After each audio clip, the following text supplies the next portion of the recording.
Welcome to Yerba Talks.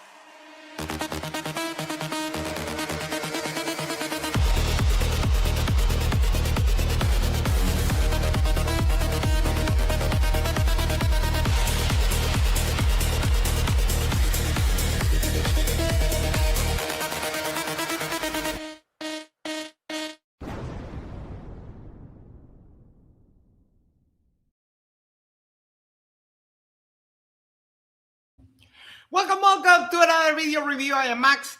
This is Kat, and today we are reviewing two things. We're taking a quick look at the Blob Bros model, and we are also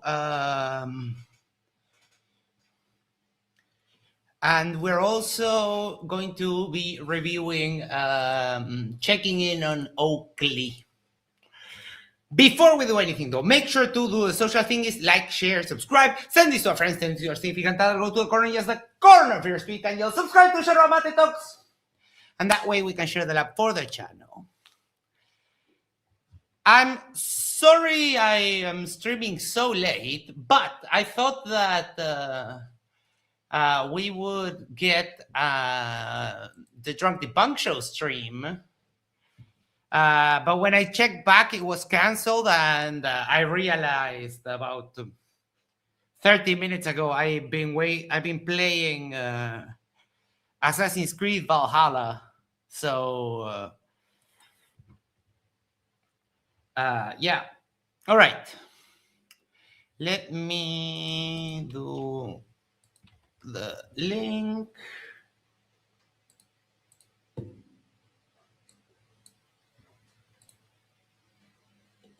And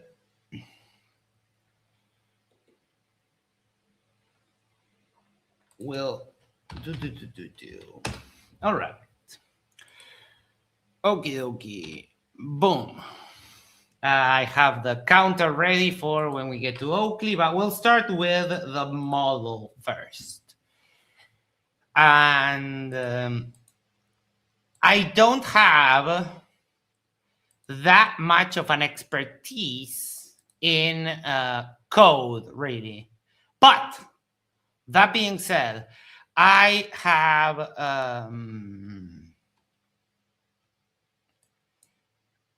I cheated just a little bit, because my main contention with this is that they use globe ephemeridis for the position of the celestial objects, right? So that means that this is just a globe flattened out, basically. And the Blob Bros just say no. Just say that it's a flat Earth model, but it's not. It's basically a globe flattened out, just like Walter Bislin's model. Calder says, "Get the Ragnarok DLC." Yes, I bought the whole. I bought the full version. It was like 75% off. Okay, so where did I start? I started by giving ChatGPT the URL, but it cannot do. Yes, it's the same model that McKeegan reviewed. If anyone wants the link, here you go. Wait, nope. Flat Earth. Copy. There we go. Okay. So, what I did... I'm sorry, Is that the Southern Crux? That looked... Oh, no, Cygnus. Okay. That looked very, very similar. I was about to look... I was about to say, like, what? You don't see that in the north. But no, it's a Cygnus. Yeah. The first problem at first sight, and this is something that Dave McKeegan noticed, is that for some reason the stars go into the ground and then appear on the other side. Who knows why that is, right? But so what I started was asking it if it could get, and then it said no, that it couldn't, and it gave me a few instructions to get to see the structure of the code.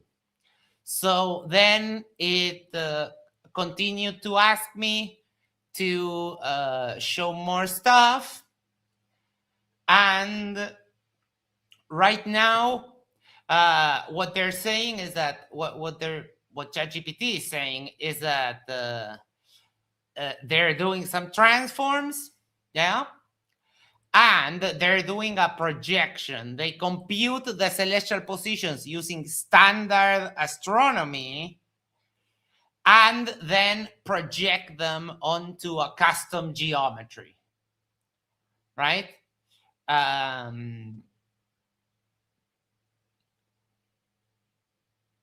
And here it is, detailed.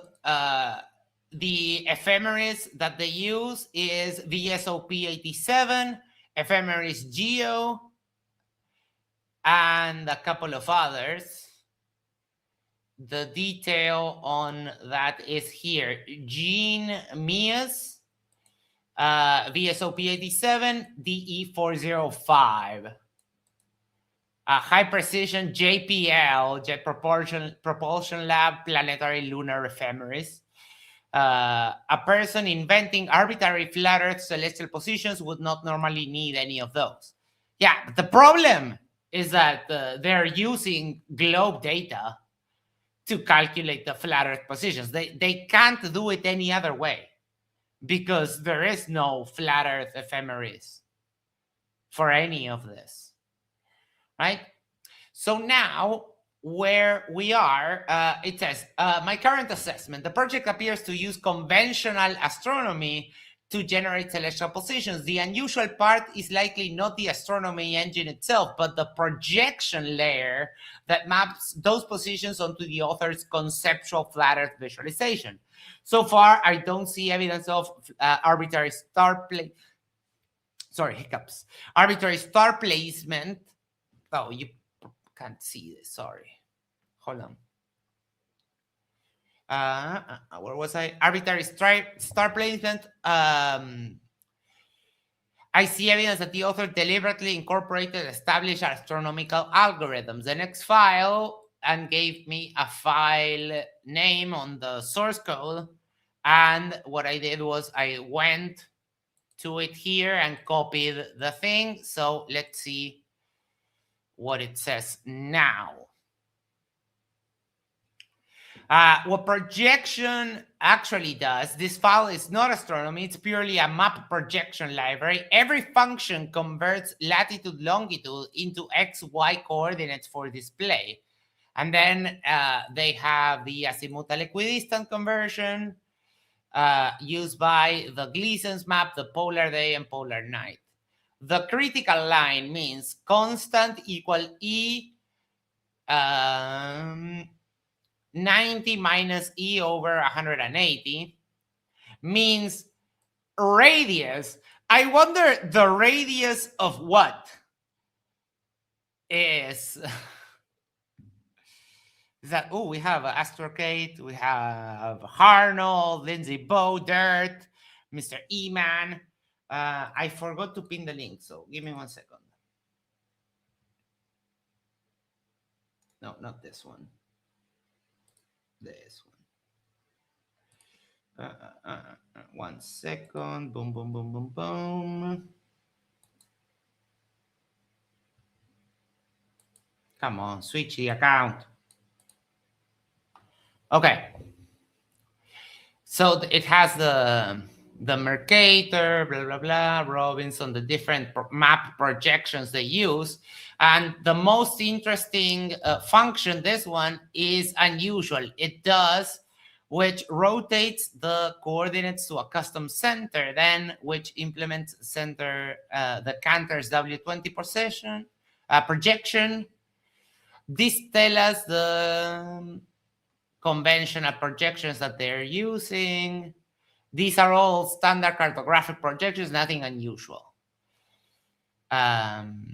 These are projection choices, not physical models. A map projection does not tell us anything about whether the underlying world geometry is flat or spherical.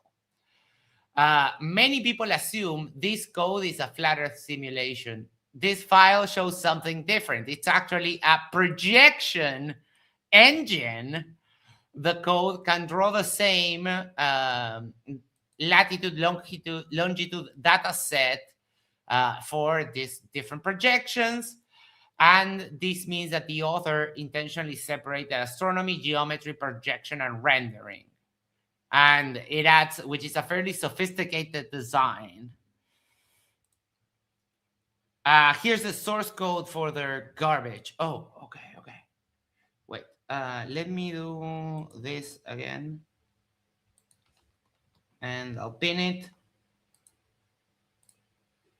Pin message. Arnold said, stand by, I'll publish the source for my non-garbage actual working visualization of RCAs. Arnold, if you want to come and explain it, you're more than welcome. Explain it and show it. Mr. Eman, hello. Ashton. My current assessment from the code you've shown, the projection mathematics are legitimate standard cartographic formulas. The code is not faking these projections. The architecture strongly suggests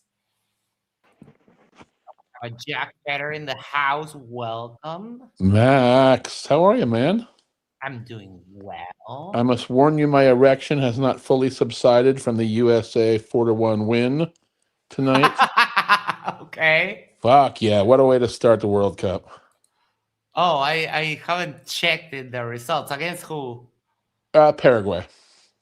Oh, okay. Which was a fist fight the last time we played them. Such a great, I mean, it was maybe the best first half of US soccer I've ever seen. Nice.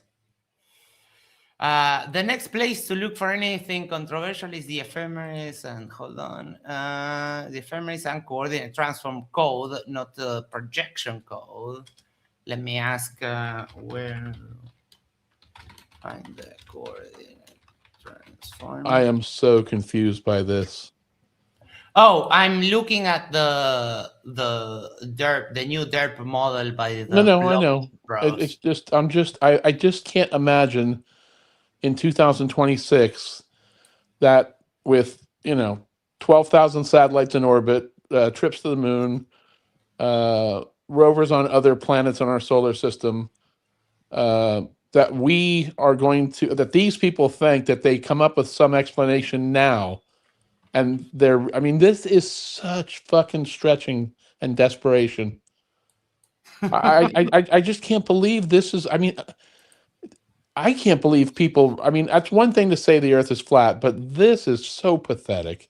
Oh my, yes, especially when they start with the globe math. Welcome, Brenda. How you doing? Brenda? I'm okay. How are you? You know me, fun freaking tastic. I'm prepared for this because I was listening to Oakley's show just before coming here. Oh, Oh, no. nice. Have they already glommed onto this? This is separate. This is something I wanted to check on before. Oh, thank God. Can you check the source code on this? Yes, you need to download. Damn you, ChatGPT.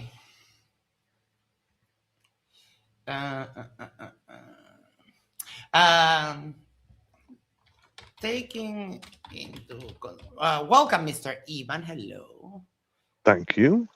How's everybody doing today? Fantastic. Could not be better.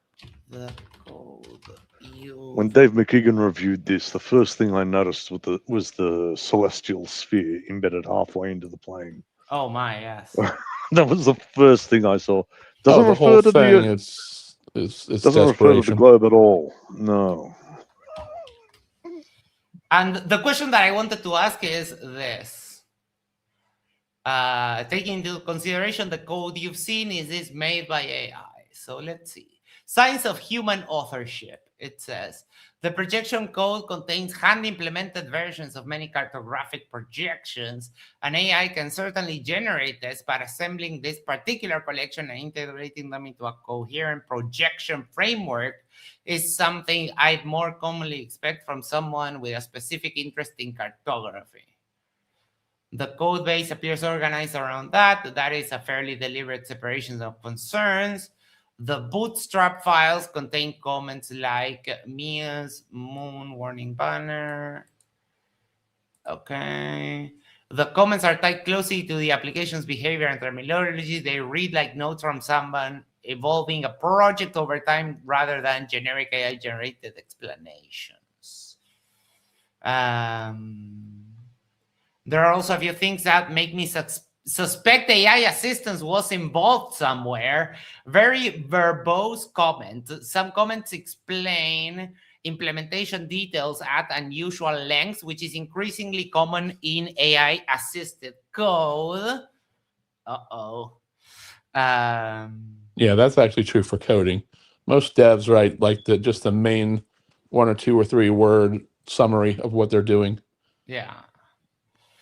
Broad feature scope, okay, style variation. The code you pasted mixes highly specialized mathematical code with very polished UI and lifecycle code. That doesn't prove AI use, but it's a pattern often seen in projects where the author writes the core math and uses AI to help with supporting infrastructure. If I had to guess purely from the snippets you've shown, entirely AI generated, unlikely.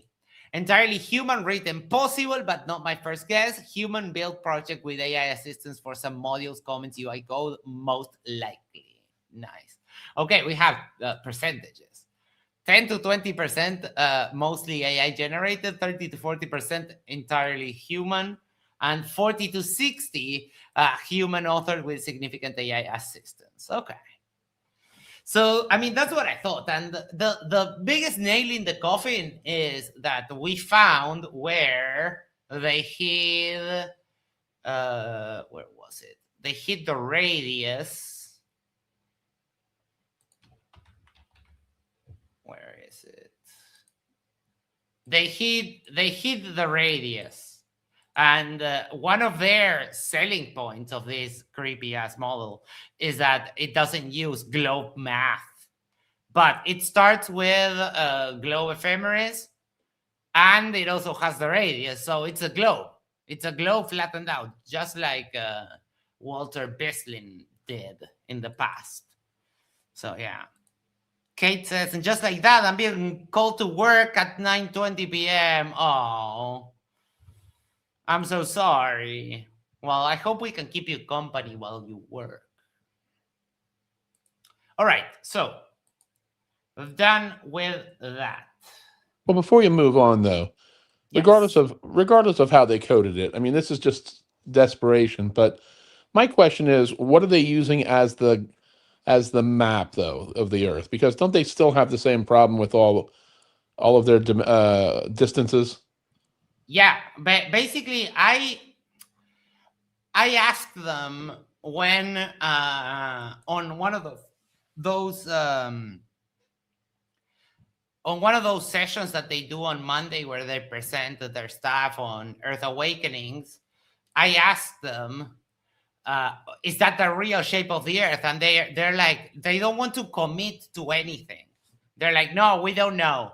But it's like, okay, then what good is the model if that's not the shape of the Earth and that's not the layout of the continents? Then what's the point?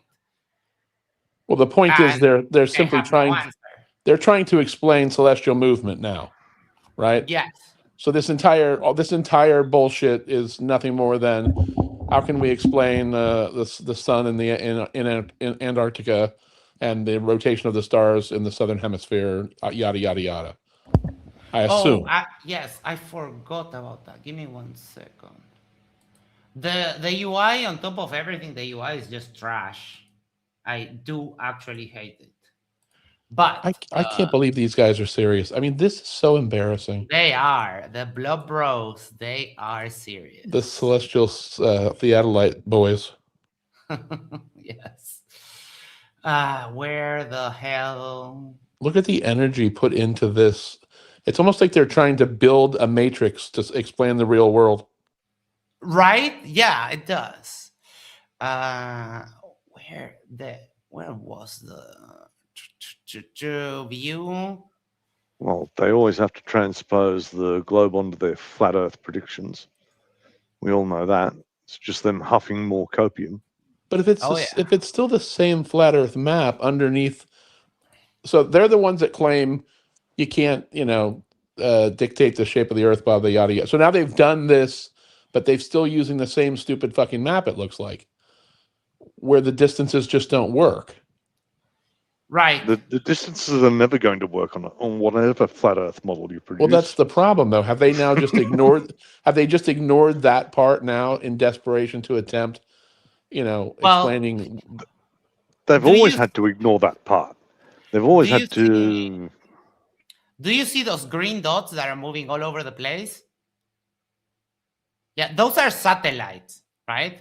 And for some reason, they go into the ground. They're crashing into the ground and then popping up somewhere else. So, yeah, this is just... Well, but they're not claiming this is the actual movement, right? They're claiming this is what you would see. I think is what... I mean, trying to explain this is crazy, but... One person here has one celestial sphere, and if you go to the US, Yeah, you have another celestial sphere. It's personal per person is what they're claiming, is right? They're saying that That's everybody correct, sees yes. their own... Yeah. everybody sees their own... celestial dome, depending on their position on Earth. Yes. Yeah, it moves with you. Yeah, but that would mean there's, what, 8 billion suns? No. Yes. They're saying, well, no, but they're saying each person 8 billion sees, apparent. Yeah, 8 billion apparent positions of the sun. Whatever position you occupy at the moment you're observing, this is like a transposed map of what reality is, I guess. It's just so fucking desperate. Where is the freaking sun? These two morons are really just, all they're going to do is pump up flat earthers again, and they're going to be like the new Hanvies for 5 months until all of the derp is exposed. Well, I don't know how much, because it was everyone was on this like immediately, and you can debunk it with like you don't even need to go super deep into it. Well, but I'm talking about flat earthers looking at it as though once they are told it explains everything, they're just going to echo that. They're not going to pay attention to details. They only echo what their Papa Fluff tells them anyway.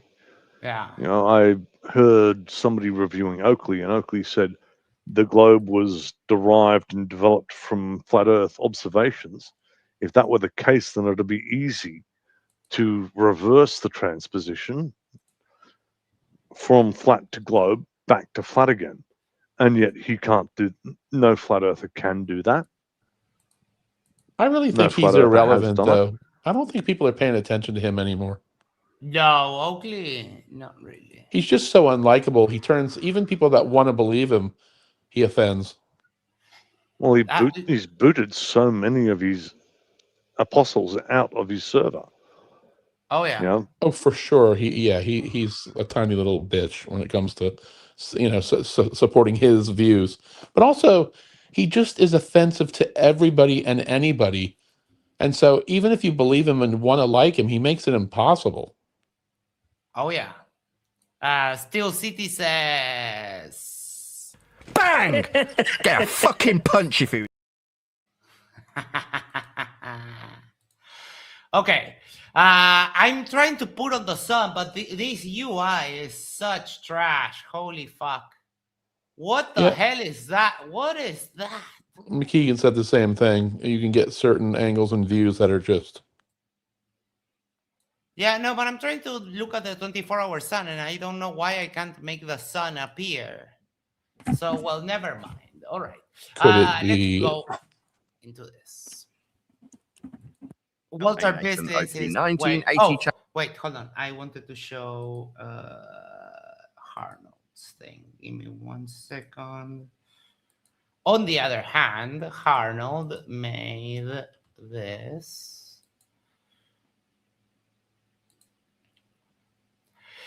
Reciprocal zenith angles, 2 telescopes, 1 geometry lesson, 0 escape route. 2 surveyors climb 2 towers and aim their telescopes at each other. Each measures 1 single angle, how far below straight up they have to tilt to see their friend. Those 2 numbers added together measure the shape of the world. So this is the explanation of reciprocal zenith angles. They're looking at each other. And straight up is personal, obviously, as we say, because it's a perpendicular, it's the downward vector of gravity. And each surveyor hangs a plumb bob, gravity defines down, and the opposite direction is the zenith, their personal straight up. The Colorados, a theodolite gives each of them a perfect level plane rings, exactly 90 degrees from zenith. Those are these 2 circles that we see, which are perpendicular to the vertical at that point. Arnold, this, I am definitely going to incorporate this to the RCA for my presentation. This is really good. So they aim at each other, and then they measure this angle. And Arnold, this is excellent. Love it. Is this a visual to explain to Flurfs how more than 180 degrees? Yeah. Yeah. 101 plus 101. You can play with all the slides in the right, including varying the amount of refraction. Oh, look, it curves nice. That's pretty good. I'll play around with it some more, but congratulations. This is pretty, thank the clankers. All right. Here we go. What date is this that we're watching? This is newer than his 7-hour rant, I assume. Yeah, 2 days. 15 hours ago today. Jesus. At each of these shows while they are live. There's also a coffee, Patreon, crypto, and thanks button in the info box below the video. Most importantly, if you'd like to join the discussion, simply mute and don't swear. If you do, you'll be ejected, and if you are, please don't try to rejoin the stream using sock accounts, social media, or join, and a whole bunch of people. Is that blemish on his forehead from where somebody hit him with a rock? Try that once more. Where he fell over? Ran into the door. Over the last 6 months, he's been getting these random wounds in his face. He had one in the back of the head, one right below the eye. Syphilis? Who knows? Syphilis. Maybe. We're not even 30 seconds in, and I already want to kill this guy. I just no swearing on my show. I know. Maybe they're from where he's trying to work out how to use a door properly, and he keeps on hitting himself in the head with the door. How are we back on Oakley? Just out of curiosity. I don't know. I check in on Oakley every once in a while. He's the last one. He's the last one. The rest are just true believers. He's not a true believer. But is it because he's showing up like in Discord and places where he didn't usually hang out that he's tried to make himself relevant again? Nothing has changed with Oakley in years now with this new routine where Earth is measured flat and everybody else is banned. Do you know how we measure Earth flat? Oh, yeah. Oh, it's a joke. Do you know how we measure Earth flat, Max? By measuring a globe?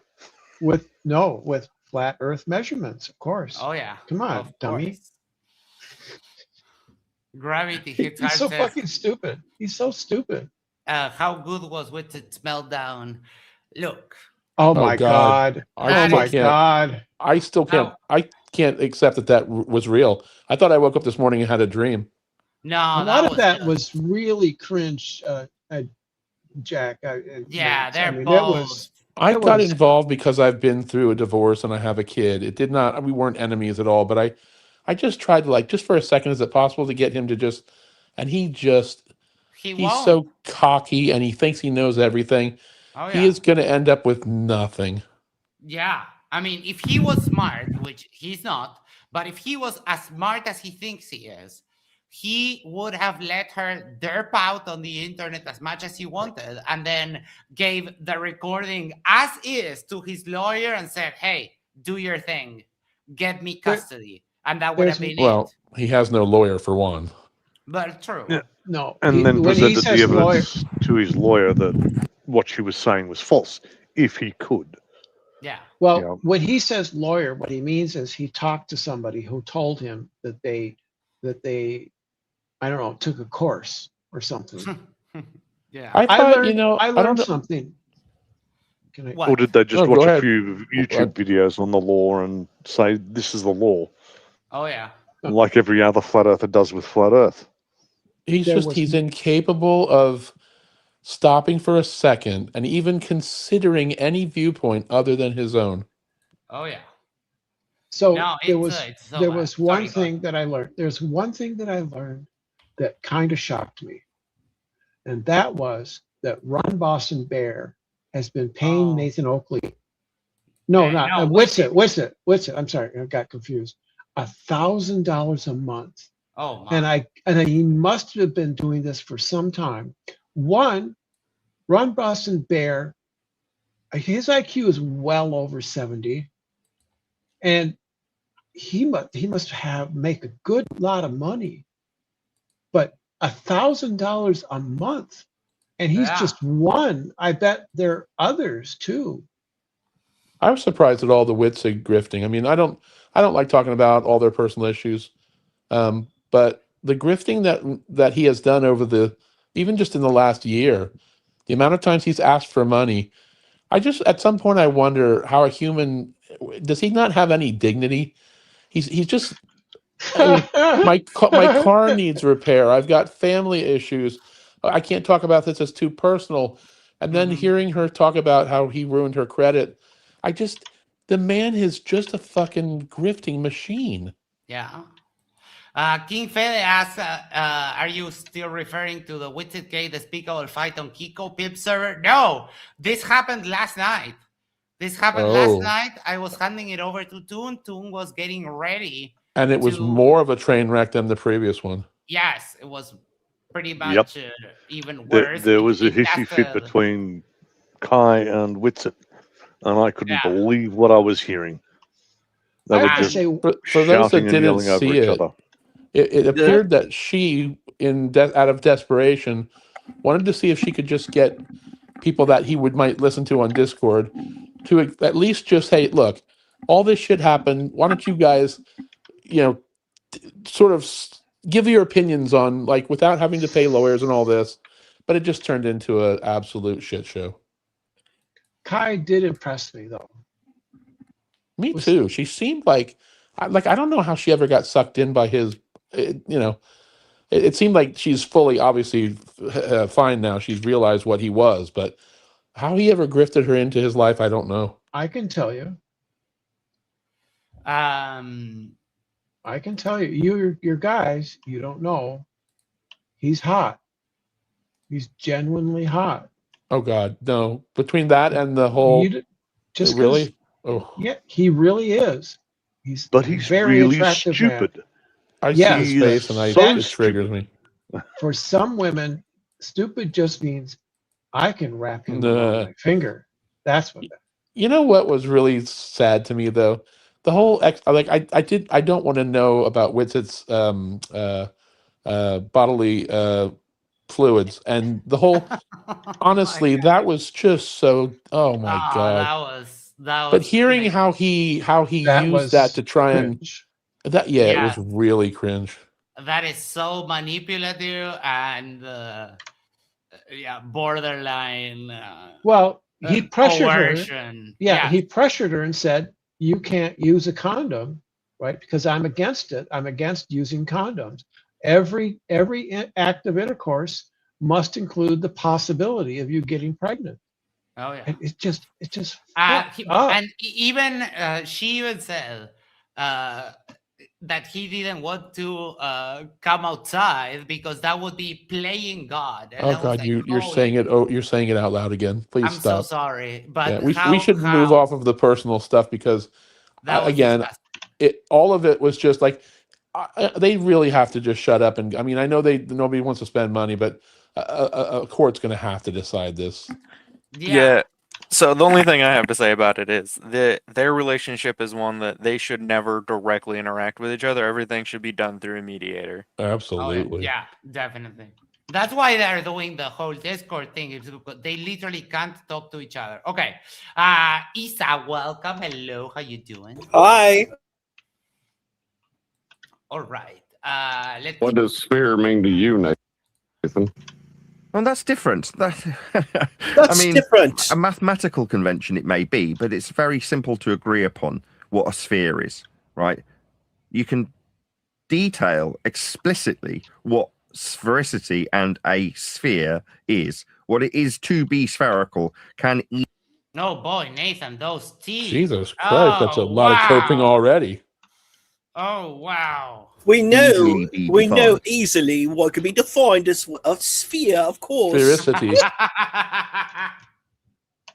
Like he couldn't just answer the question. He's got to lay the groundwork for the cope that's coming. Oh yeah. Well, it's the same one thing category I as noticed, freedom. Yes. One thing I notice is the use of big words, multisyllabic words, always, and they use them in just a very awkward way. It's all to project an air of being I'm intelligent, but not knowing that actually intelligent people use simple words to convey concepts and ideas because it's more understandable that way. The concept of the question boggles my mind, though. What does it mean to be sphere? I mean, come on. Sorry, Max. He uses big words to try and sound parallelepiped. That's the idea. All right. Or love, or living on a ball by reification. But a sphere itself is easy to define, I would say. You're trying to catch me out or something? Yeah, and yet 60 seconds later, you still haven't said anything. Yeah, why haven't we defined it? It's keeping you on your toes. Yeah, there are certain mathematical axiomatic principles that we utilize. Most of them are beautifully summarized by... Definition is not an axiom, though. Yeah, axioms are not really part of science. They're part of mathematics. Science will have postulates or just assumptions. We assume, or Einstein had his postulates. One of them was that nothing can travel faster than the speed of light. That's a postulate of special relativity. Right. It's not an axiom. An axiom is something that is self-evidently true. And in science, a postulate is simply something we assume to be true, and then use it to build a model, and then we test the model. In case of, let's say, for example, the difference that I see as a difference between definition and axiom is we define as the circle as a shape in which all points are equidistant from the center. That's the definition of the circle. And then an axiom we take based on the definition is that we always divide that circle into 360 degrees. So we have definition on one hand, axiom on the other hand. The funny thing is, it took you less than 8 seconds to describe a circle. And in the first 60 seconds, he has really talked around it. It's almost like he views a sphere as a concept. Yeah, it's he doesn't like spheres very much. People like Euclid, right? And I don't have any issue with any of the mathematical axioms, geometric or otherwise. Shapes are what they are. If you're going to describe a pentagon, it's got 5 sides. If you're going to describe a circle, you're going to describe it with 1 side. and no flat surfaces would be applicable to a spherical What? surface, things like that. You know, those principles can be agreed Couldn't that upon. be an egg that he just described? One surface, no flat. I mean, he didn't say what you said. Yeah, no, the definition that is not part of the definition, really. Not at The all. definition is in a circle is one a 2D shape where all points are equidistant to the center, and in a sphere it's the same thing but in 3 dimensions. Or you can define it as turning a circle. God, he is so that butthurt. also gives you a ball. Like a circle or sphere is his kryptonite. He just will not acknowledge it. Yes, doesn't like them at all. For the majority of the Western world, they've worked outside of a mathematical convention. So in the pre-show, we were discussing the mathematical convention of being on a ball. Well, it works outside of the mathematics of the derivation of flat Earth prerequisite surface level measurements that create a ball for you to put in orbital motion with you at the center of the ball, moving around the sun to We are not on the center of the ball. What a mouthful. Oh, yeah. Hold on, because he did chant them. explain epicycles with what later get described as retrograde motion. So that's Kepler. But to be in a Keplerian elliptical orbit, you would need to first appreciate that you and your flat Earth measurements have been taken into a mathematical convention for you to stand in the center of a ball, to put it in motion with respect to a flat plane still. This is another one that we don't often mention.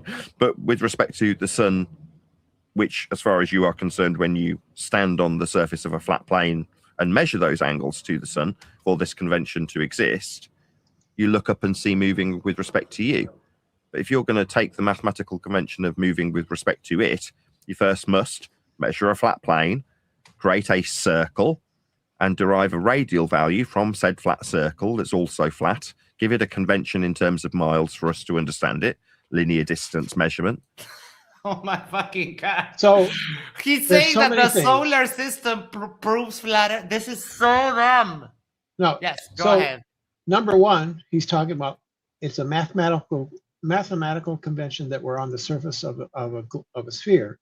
No, Yes. fucker, that's not what that's not it. It's not a convention, and it's not a mathematical convention. It's simply an assertion of the model, I guess, right? And then what he's talking about is how we can calculate in celestial navigation.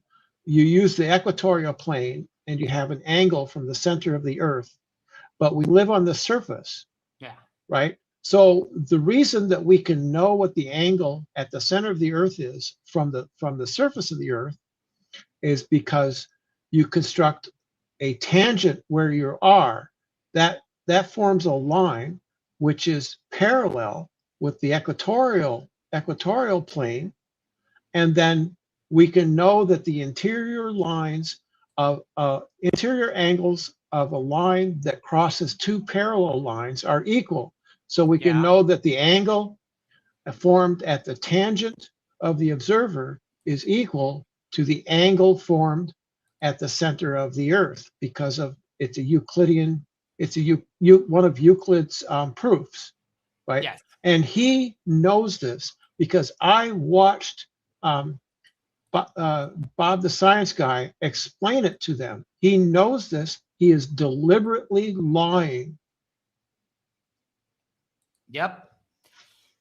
We got an icy spin in the house. Hello. Go. Hello there. And then take the convention of an angle measurement to a particular point, in this case Polaris, and divide that into ever-increasing circles that are also flat, and lay them out from a Polaris. He could just do the Lego song. Everything is flat. He is still explaining the original question that you answered in 8 seconds. Yes. Centric point of view at something called an equatorial That's how they get plane. away with it. So They just say a bunch of shit until people forget what they were talking about. Yeah, But some- especially some- when flat earthers, like they have a very short attention span, so they don't even know what's happening anymore. But help me out a little bit here. So, I'm a high school graduate, and when I hear him, I hear half word salad and half an overarching attempt to make a simple answer extremely complex. Is what he's saying even if you made it as wordy as possible, is it making any sense, or is it No. mostly just word salad? It's just word salad. He's just saying stuff to say stuff. It would be like someone trying to explain how the elevators on a plane works, and they put it in terms of like, oh, the velocity of the wind hitting the surface of the elevator deflects the elevator by a certain degree to affect the nose of the plane to adjust its pitch to climb or decline. And it's So like, do yeah, you- that's a lot of fucking words, but you can just say, whenever the elevator rises, the wind hits it, pushing the tail down, making nose go up, so the plane goes up.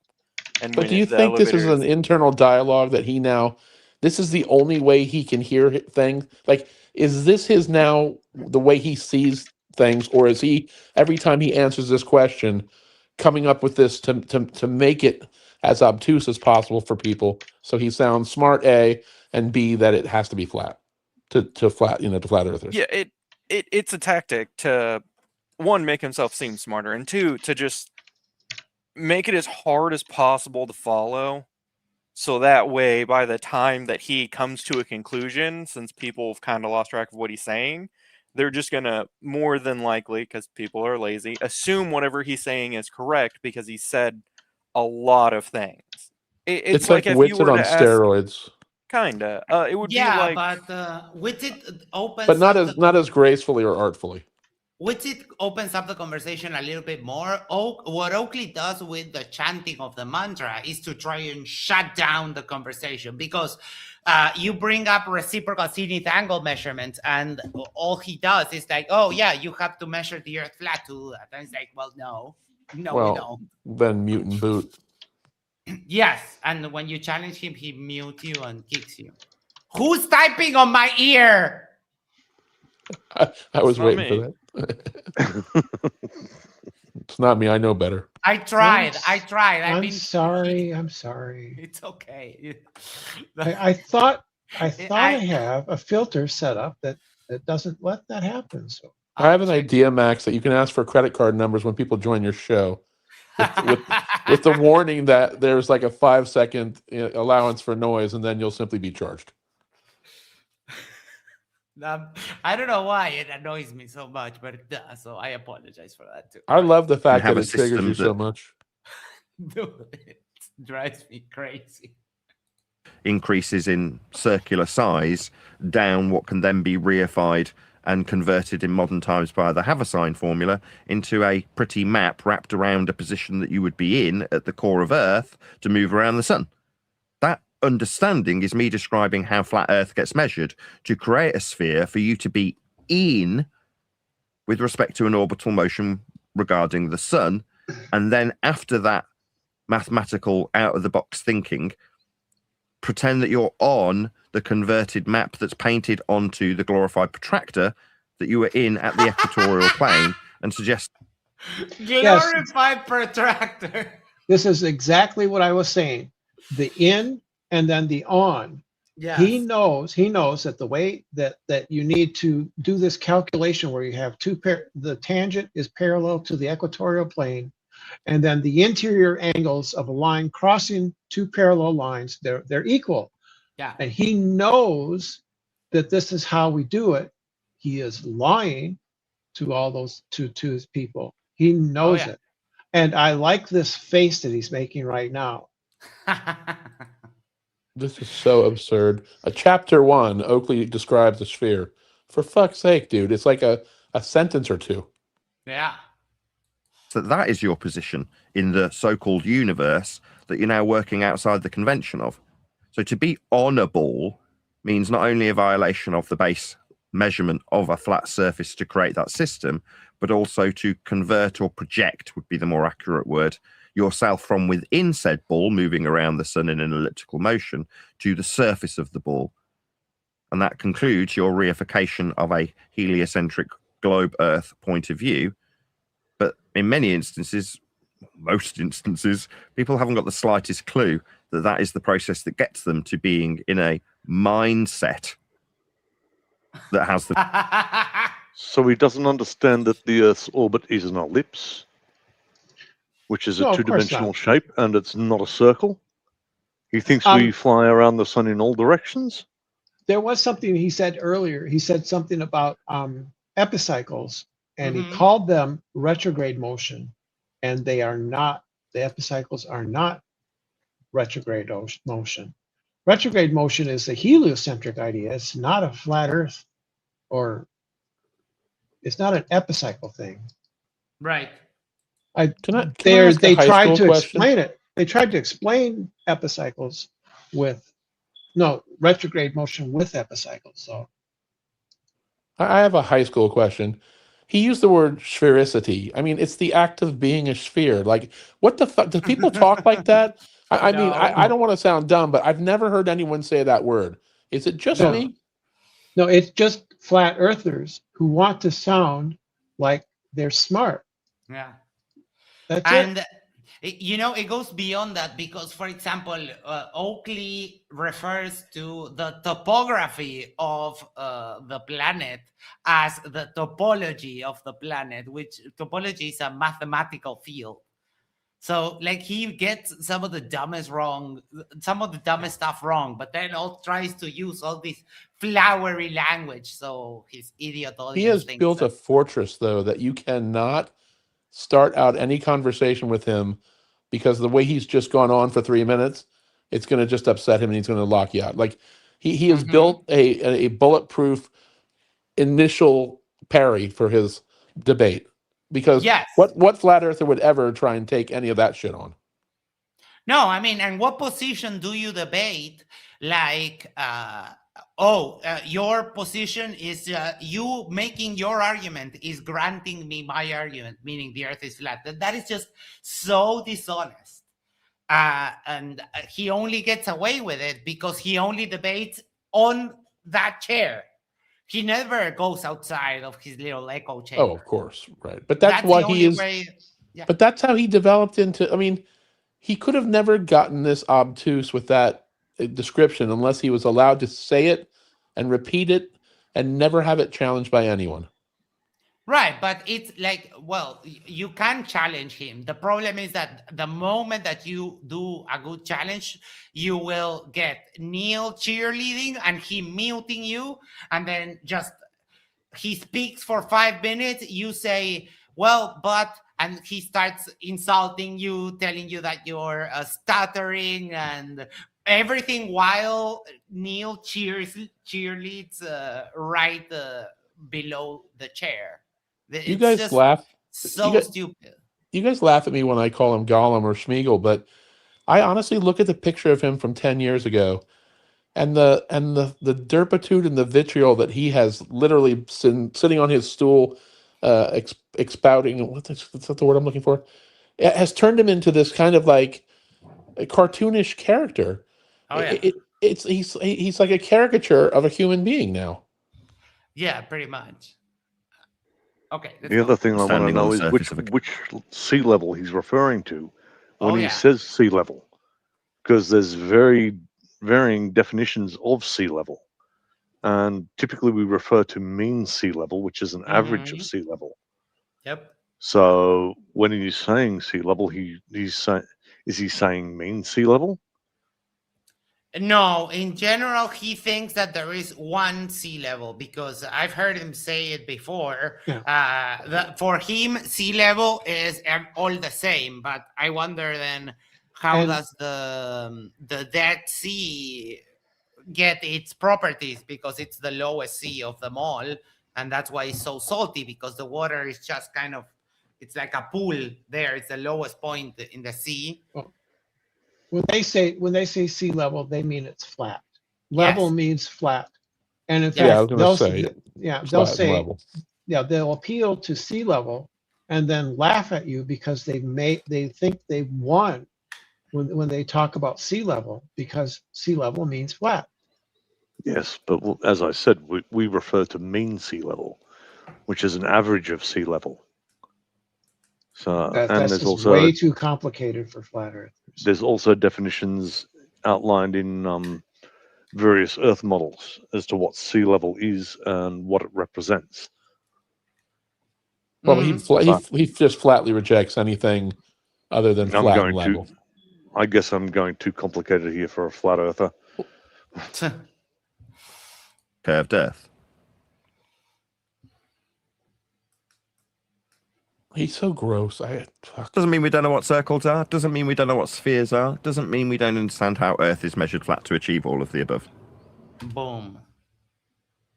It's so matter of fact the way he dismisses it and then sums it up. Everyone excited for the weekend?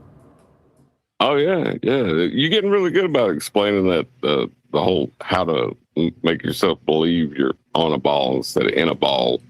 No, yeah, right. If you've been repeating the same bullshit for 10 years, Earth is measured flat and nothing else, you will get good at repeating that. That's the only thing he does. Is he really good at it? If somebody were to ask him that question and 5 minutes later, this is the answer, is that really good? I mean, that is the word salad champion.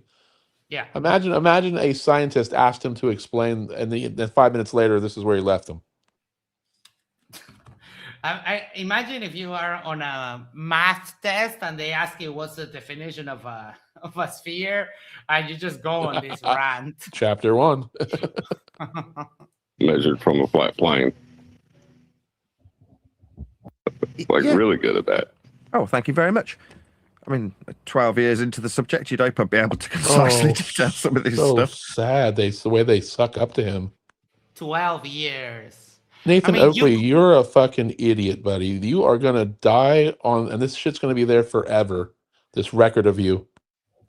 12 years, you could have done a university career in that time. Or a couple of technical careers. I still could have done a high school degree. I know this sounds weird, high school. But his physical appearance is literally the end sum of his derp over the last 12 years. Yes. This has made him into some kind of just freak show. Well, the worst part is his daughters are going. I mean, a lot of his stuff is going to be online. Online is forever. Oh yeah.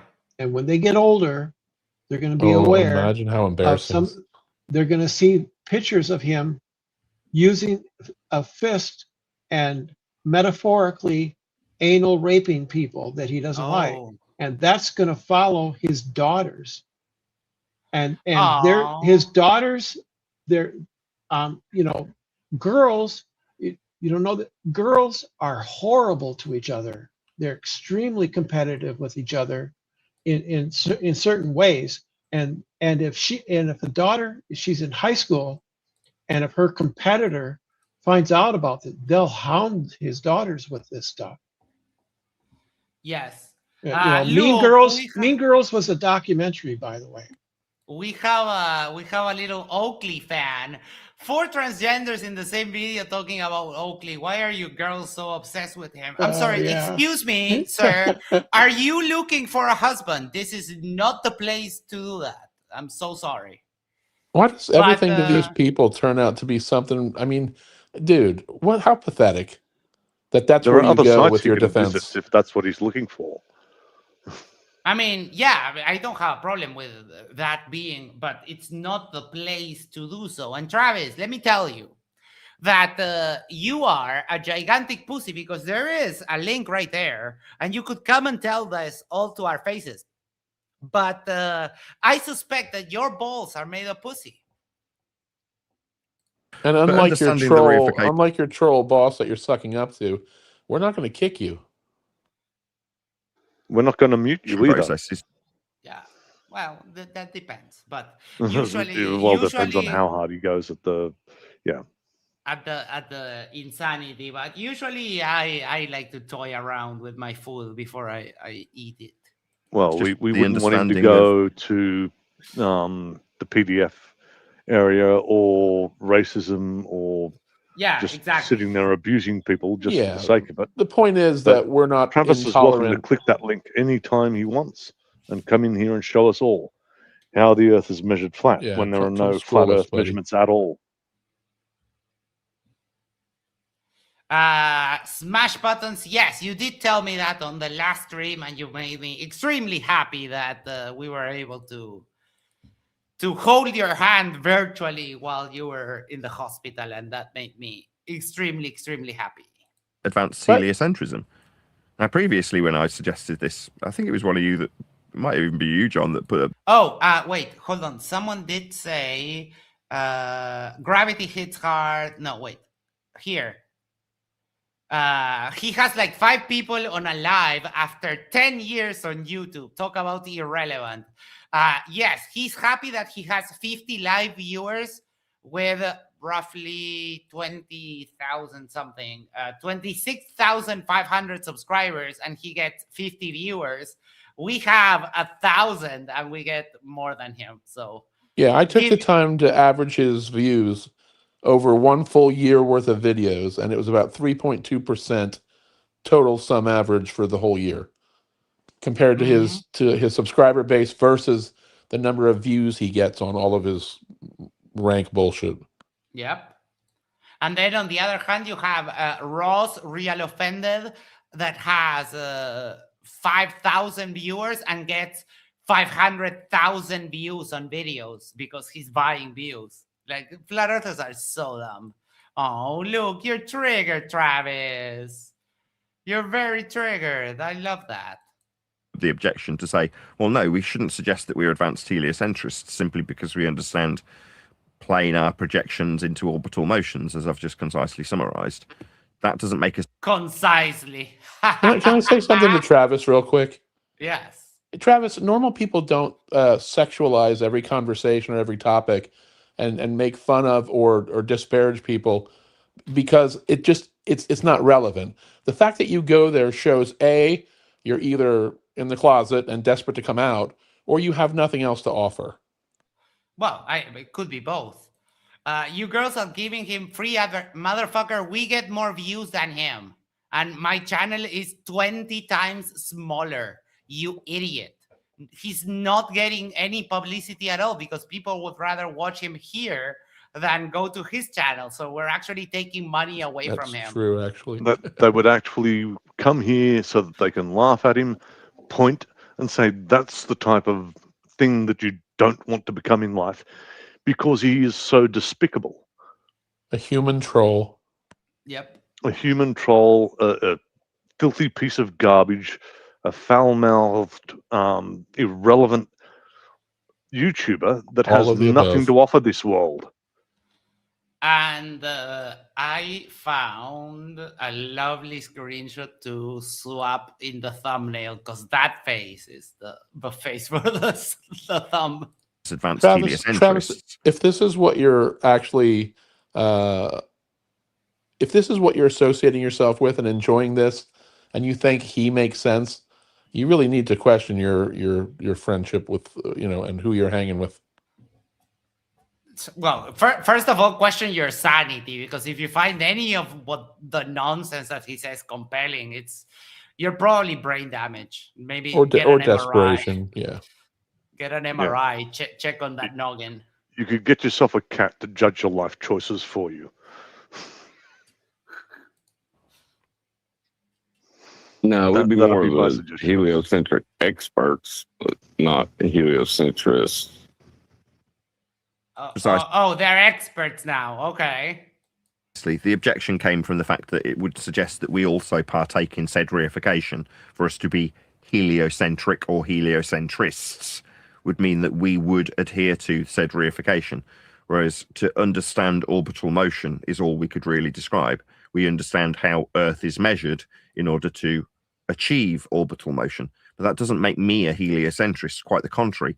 In fact, the more accurate would be to say that I can no longer suspend disbelief about being on a sphere now that I understand the heart and soul of the measurement process from a flat plane that was utilized to create the sphere for me to stand in. What a dumbass. The sphere is the reality, Oakley. And also, maybe try washing that mug. It's all dirty in the outside. Like, what the fuck? And then pretend I'm standing on. I can't do that anymore. Have a good time. All right. I'm going to drop out. You guys have a good time. Bye-bye. So far from being a heliocentrist, it's the understanding that stops you from suspending disbelief rather than affirming it. Suspending disbelief. Is that the correct expression? Because I don't know, dude. Suspension of belief is when, like, for example, when a game breaks the immersion, or when a movie breaks the immersion, or makes something that is outrageous and it takes you out of. I think he got it wrong. He looks for the most painful, convoluted way to explain everything that comes out of his mouth. Yeah. There is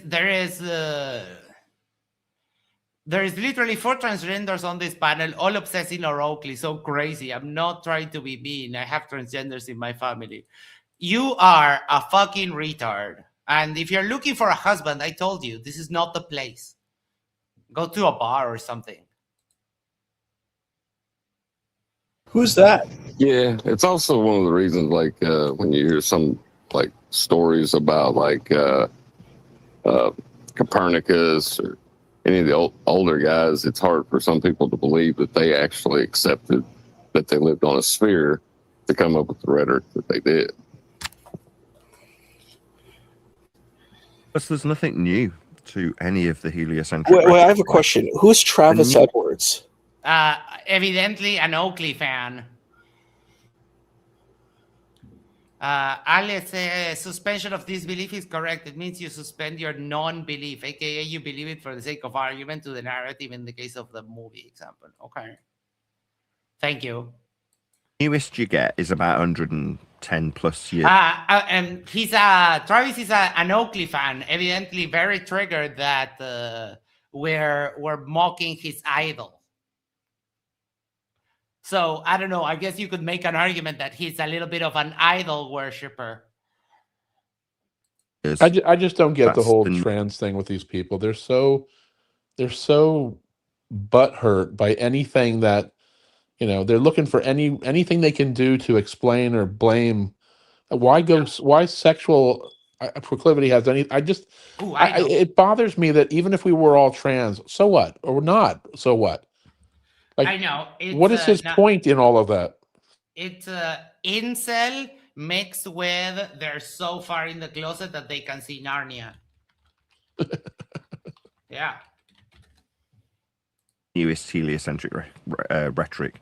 The only things that are new or newer than that would be stuff from the 60s or 50s when you're talking about string theory and multi-dimensional universes, which are all pretty much the same expansion on pseudo-Riemannian geometry, you know, just taking it up a few levels in terms of the extraction from a pseudo fourth dimension that doesn't exist to begin with. Now, taking those fanciful ideas. What is he like? Are you telling me that we don't have 3 special space dimensions and time? Like, are you really that dumb? Ideas further isn't, in my humble opinion, anything new. The origination of that seemingly new material is still Einsteinian pseudo-geometry, and that is about 110 years ago. So I was thinking about it earlier. Somebody in Masterby was saying that we should respond to PhD Tony and put in a link to his video, along with a comment that throughout the video he'd utilize flat earth measurements about every 10 words. Flat earth measurement. Oh, like how dumb do you have to be to say that Tony uses flat earth measurements when he specifically shows how the earthquake wave propagations cannot work on a flat earth? You absolute dumbass, Oakley. I would love to know Oakley's education. The School of Hard Knocks. That's I know, but I can tell you. He was an army brat. He got moved from school to school and also attended private school. Okay. But does he have, like, you know, higher learning? Does he have degrees? Yes, for does he... theater. Yeah, he went to theater. He's trained. He's a trained actor. So he will say that. He will tell you that often, right? And then he sold audio equipment, and he was also a grocery boy. And then flirf. Yeah. But what's with And- everything having to be like? What's with all the phobia? Like everything's homophobic, and yet Travis, by the way, talks more homosexual type style things than anybody around him. So, what's with him? And is he? You think he's deep in the closet, or you think this is the only thing he thinks is a a way to make fun of people? I don't get it. I have a theory about Nathan Oakley. Please. He's a sadist. He's a Hmm. BDSM. He's a BDSM dom. His wife is his submissive. Mm-hmm. That makes sense. Yeah. Well, it would match his personality because verbally he's doing the same thing to people around him. Yep. Well, if you look at that video where you see the riding crop and that stuff, if you look at her, the way she postures, that's not a wife. She's not Right. acting like a wife. She's acting like a sex slave. Oh God, Right. he's such a gross troll. I just can't imagine him even having a relationship with anybody. Yeah. And he talks it's, about there being some kind of financial distance, like he pays his wife or something like that. I yes. have real questions about that and about their financial relationship and what their actual relationship is, whether or not they have separate incomes and separate things are separate. And he has 2 mortgages. I don't know what the hell's going on there. The more I learn about him, the grosser I feel. He's so creepy at every level. He is, in as my far as I opinion, know, he's a Go ahead. malignant narcissist. oh yeah. And I mean the malignant part. Yeah, definitely. Wait, where is it? Okay, look, I might have some narcissistic traits here and there. I'm just telling you. Just like with it, yes. The 2 mortgages is usually when you don't have any money to make an initial payment, you will get a mortgage for 90% of the loan and then a separate mortgage for 10% of the loan. Well, I mean, if you're just talking, that's not an uncommon way that people finance a house because in the old days, a jumbo loan was only, so it doesn't bother me that he has multiple mortgages because a lot of people will cash out and take value out of the house for a home equity line of credit. That's fair enough because I don't know anything about finances. So, but as far as the way he interacts with people, it's just gross. Yeah. My suspicions that I take that back because that I would just be suspicious and it's based on I don't know anything about finance. So I worked at a mortgage loan servicing company in the whole gamut of mortgage loans and so on. Right, but the main point I was making about a jumbo, though, a lot of people, they want a conventional loan, but it only goes up to a certain amount of money. Yeah. And they only have a certain amount to invest in the house, so it obviously then just becomes a second. That's fine by itself. But Oakley, my question was really about, like, what made him the way he is? How do you get to be a caricature of a human being, so disgusting, gross? I mean, could he ever have a relationship that's not somehow, with somebody that needs to be either dominated or fits into his little gross world? I can't even stand listening to him for 30 seconds. Is he employable? No, he's not. Definitely not employable. Like, have you seen? Look, this is a light one. Bang! Get a fucking punch if he was in front of me. Right. And lately on the video that Icy Spin posted, the 8-hour meltdown, he was going on and on about raping people and fisting people and doing gestures and all with people in the the family in the house, right? Just yelling. I can yell whatever the fuck I want because I live alone. I don't have any minors around. Right. Well, yeah, that I didn't understand that at all. I didn't understand if he thinks that's humor or what he thinks that is. No idea, but he's in this one. He's a lot more calm. I think he might have got the the hint that that 8-hour meltdown was not a good look. Words, which I thought was quite amusing. But when I was thinking about it, I was thinking, well, we don't actually have anything. Oh, this is a great observation. In my opinion, Oakley adopted this persona because flirts were getting killed in debates. So this way he can try to bully his way to victories. Yeah. That is a good. I mean, that's actually maybe that has to be true, because if he acted this way in public, he would get beat down a dozen times a day if he talked to people this way. Pretty much, yes. I don't think he is this way in person, though. New that we could be dealing with, and it's not because there isn't new material coming out. I mean, this Icy Spin said he got paid 100 euros for 2 hours of no cursing, most recently on Worldwide Debates.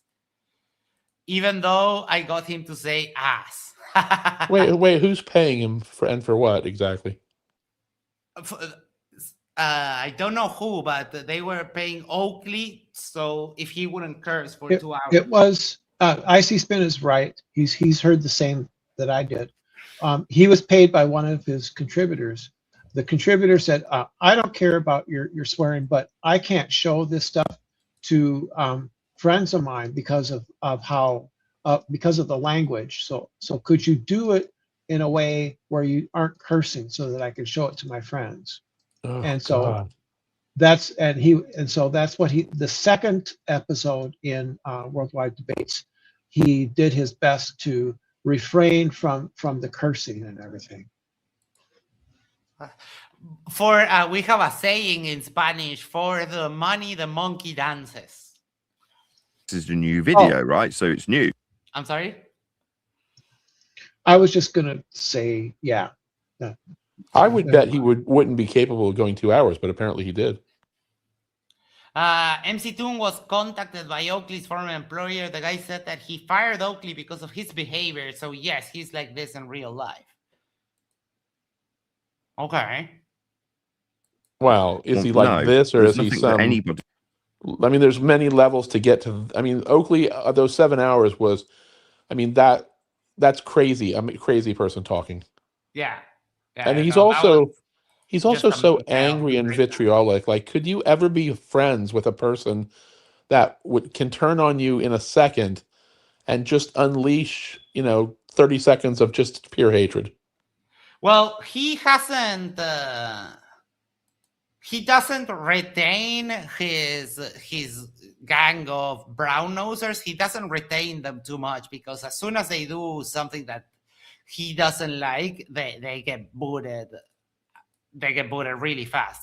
He's broken up with so many flat earthers: Flatzoid, Arwen, Elder Bear, and so many more have gone through his lounge that. What is that? Okay, hold on. Hold on. I'll pull up the link. Gravity hits hard for $5 Australian. Could you imagine paying Oakley money? Fuck you, Travis. Thank you so much. Well, the current crop of his contributors, his minions, are Neil Costantino, yes, Refracted, Surf Daddy, and One Deck. And the collective IQ of those people is somewhere around 50. I mean, for Oakley to be your daddy or your person you look to for, I just can't imagine what kind of low life form you must be. Travis, why don't you explain what kind of piece of shit you are? Oh, I mean, I don't think he's a piece of shit. He's the whole turd. But oh my, yes. We won't be able to play too much of this, but this is a little bit of a compilation that Arnold did. Check it out. And then ram his distance right up his asshole, forcibly ram. That is someone talking who is actively fantasizing about that. For certain. Oh, John. Yeah, sorry. Yeah, absolutely. This is his sexual fantasies. This is just someone playing out his fantasies for the outside. And the thing I said before, that he is a dom in a BDSM relationships. Doms. Now I'm transgender. I'm familiar with the LGBTQ people. I'm familiar with the BDSM community. It's not my cup of tea. I don't like it at all. But I know these people. I know these people. I know things about them. Doms like Nathan Oakley don't really have a sexual orientation. It's all about dominance, and he doesn't, and they don't, and it doesn't seem to me that Nathan does. They don't care about the sex. It's about the dominance. And he spent 8 hours doing homosexual dominance. Just think about that. It's like, have you ever seen dogs, male dogs or female dogs that dominate each other? Like female dogs actually mount other female dogs, and it's just a power display. It's a power dynamic. I reckon. I reckon. Also, good morning, beautiful people. Morning, Max. Hello. I didn't segregate you on purpose. Obviously, you're a beautiful person as well, Max. I realized that might have. I know I am. It's okay. I reckon he's kind of a switch rather than a dom. I reckon if the right Globe Earther personality came along, I reckon he'd show his ass. Well, I mean, who wouldn't? Gravity Hits Heart became a new member. Thank you so much. You can now access some of the finest emojis on the internet. Emojis like the booty call emoji or the chirp emoji. the screenshot. Is that? Did I hear right? Did he go to theatre school of some kind? Yes. Oh yeah, absolutely. Wow. I mean, I don't want to analyze Nathan Oakley and any sexual proclivities he may have, but I'm only saying this but it seems as though he's in need of some kind of perceived power, whether it's how he interacts with people around him or this whole homophobic rant he's on. I mean, Brenda, is a dom someone who just seeks the idea of being in control because they likely don't have it in real life?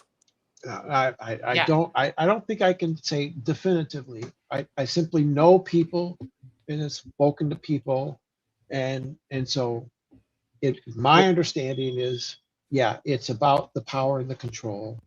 It does a lot of it is about revisiting signs of early childhood abuse, and at least for some of them, the ones that I talk to who are consequently in the LGBT community, they were subjected to abuse as a child. They revisit those scenes in a controlled manner. There's safe words, there's boundaries, and then that allows them to process the things that happened in childhood in a way that makes them feel safe, right? But I can't say that's about Nathan. I can just tell you what I know because I went through a lot of therapy, right? It was required, and a lot of group therapy. So I've heard all these stories from people that I know. That's my in. And I don't know details about the life. I know people who've been in it, so I can't generalize. But from the people that I know, that's kind of how it works. Well, there seems to be some kind of correlation between sort of like your day-to-day personality and the switching out of a personality in the bedroom. So like there's it's almost a stereotype in that sort of like politicians are routinely caught with rent boys wearing gimp masks. They're people in places of authority and high power, and the second that they get into the bedroom, they want to be the sub because they want somebody else to take control, and it's kind of like relief.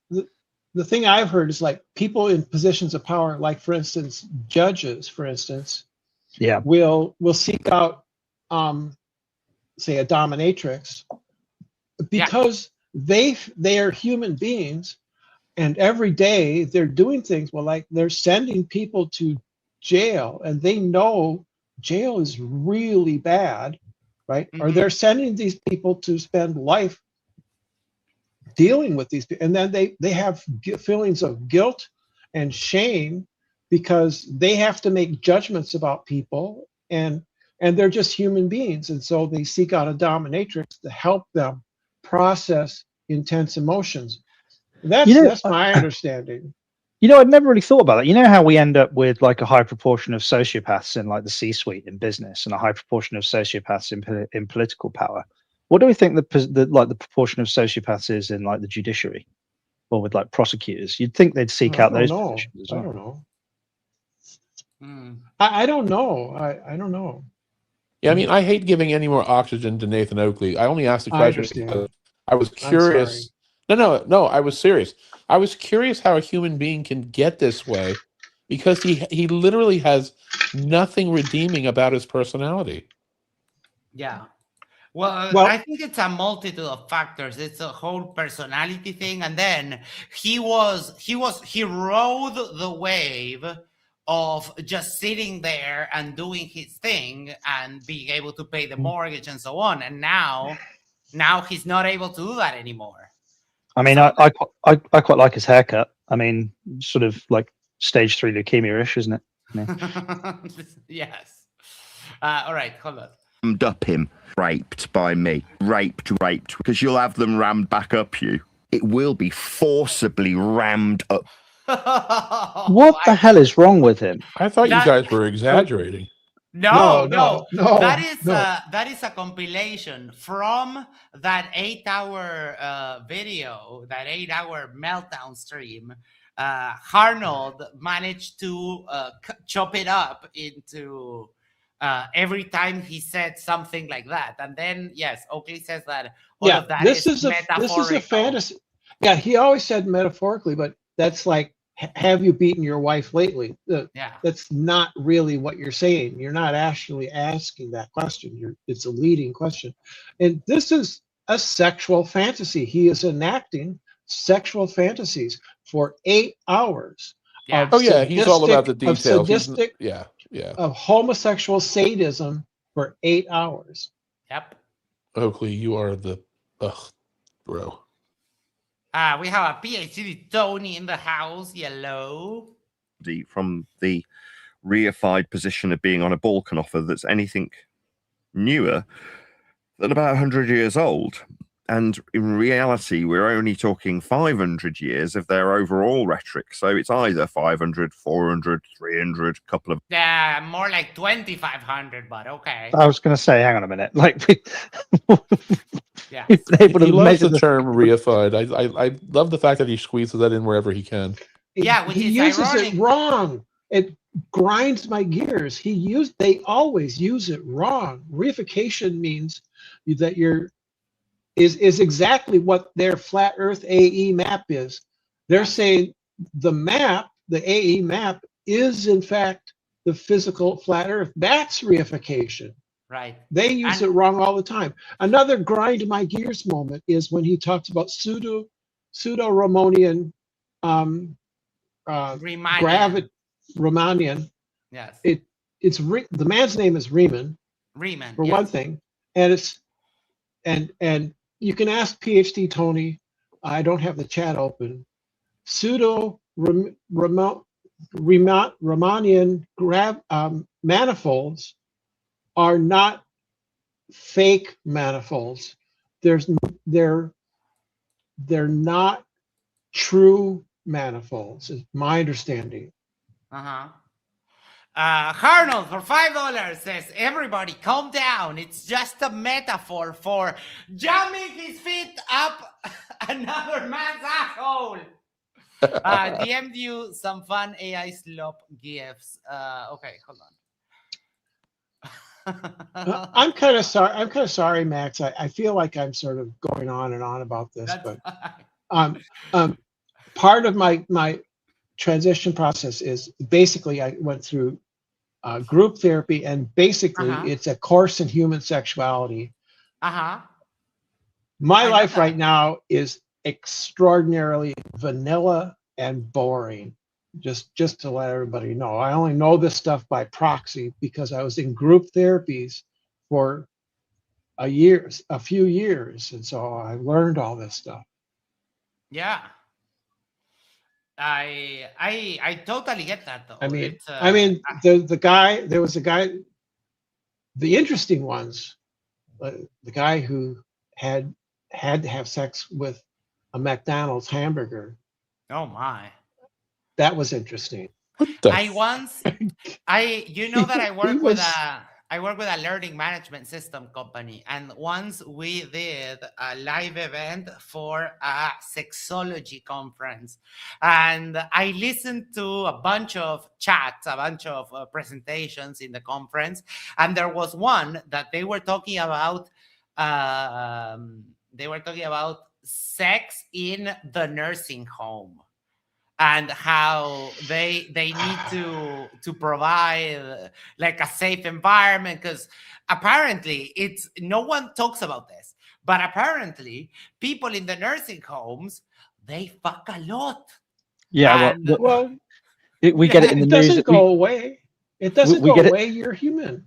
yeah, we get it in the news occasionally over here. We had it a little while ago where there was a quite a large nursing home that had a massive outbreak of STDs Yeah. because it was full of people with dementia, and obviously they're all beyond fertility, so there was none of them were using any kind of protection. So the venereal disease. Well, as you get older, the building. courting rituals get less and less, and you just get right to the point. Yeah, I mean, Well, if yeah. you're I mean, 80, come on. it's like a little nod and a little wait until the blue pill kicks You know- in and Yeah. you're ready to You go. know why? You know why? Because the older you get, the men kind of thin out. I mean, the women live longer, and in a nursing home and in senior places, the men don't hang around too long. They go eventually. Yeah, well, the average life expectancy for men is a couple of years less than Christ, that. you're disappointing. You're depressing me I'm- tonight. First, I'm I'm getting old. I'm doing- going I to make it- this is deny my earlier. joke. And now I can I'm never just eat another joking. fucking McDonald's burger again. I'm joking. I thought that was one of the most benign. That was one of the most benign sort of fetishes that I've ever heard of. Right? It was kind of No victim. kidding. All right, let's carry on here. Hold on. 100 years old in all instances. That's pretty old. So when people try and explain or expand upon the idea or notion that we're on a reified sphere moving around the sun. Oh, that I wanted to say that it's funny because he is the one that reifies all the time. This idea that miles are flat, that is such a reification. That is so dumb. That is so dumb. Why does he repeat it Isn't so gonna be- much, though? I mean, why does he find the need to keep saying the same thing over and over and cultish. over? I am smart. I am Well, smart. I am very, very and, smart. See how it's smart I part am. of it's part of the cult to repeat the mantra, and that way your subjects internalize it. Yeah. Anything that we've never come across before, or new rhetoric, or anything. It's all pretty much been around since we've been around, right? Nothing's new. So I was thinking, well, why would we want to cover these people anymore? As much as people are going to say, well, you should still do response videos, you're a YouTuber, and to a certain extent I'll have to agree, and we will still do them. But you kind of look at it and kind of sigh a little bit and go, well, I already know that there's no excitement to be held within these videos that we will be responding to from our so-called opponent. Oakley, there's no excitement because you have one line. You have one line. Earth is measured flat, and that's it. You have nothing else. But Nothing. He does that too. Supposed opponents and Yeah, I was just thinking alleged that. this and that. Like he at the same time as he pumps himself up, he also has to make sure he puts down, like, his whole fucking way of talking is it's just, people don't talk like this. No. Hey, Yeah, Max. Yes. What that's sound treatment behind him, right? Those are acoustic panels. Yes. Did somebody price those out once? I thought somebody did. When he changed them, we did get the price. They're fairly expensive because they're they're ornamental. The material is inside, and then they have like a little box, and it's an older model, so he had to have it like custom made so that he would have all of them matching. And he said it himself that they weren't cheap. I don't remember the exact amount now. He says he's poor, right? Yes, But he he's does got say. probably $1,000 behind him right there, right? Oh, more I than mean, that. poor. more than that. Look at the But amount also, of this if you look, microphone is like above $500 new. but I noted this about the microphones before. Look how exacting the tops of them all line up. It's almost like he used a Yeah. he's very anal about some of these things. I mean, he's doing it for a show, obviously. But also, like, I'm not sure if he really knows what he's doing or not. If this is just some hobby he picked up and he wants to look like he's good at it. Yeah, but I mean, all told, there's plenty of things to criticize him for, but like with regards to his vocalizations without nitpicking his set, you know. Well, no, I say that only because I find it hard to believe Oh. he's an expert in anything.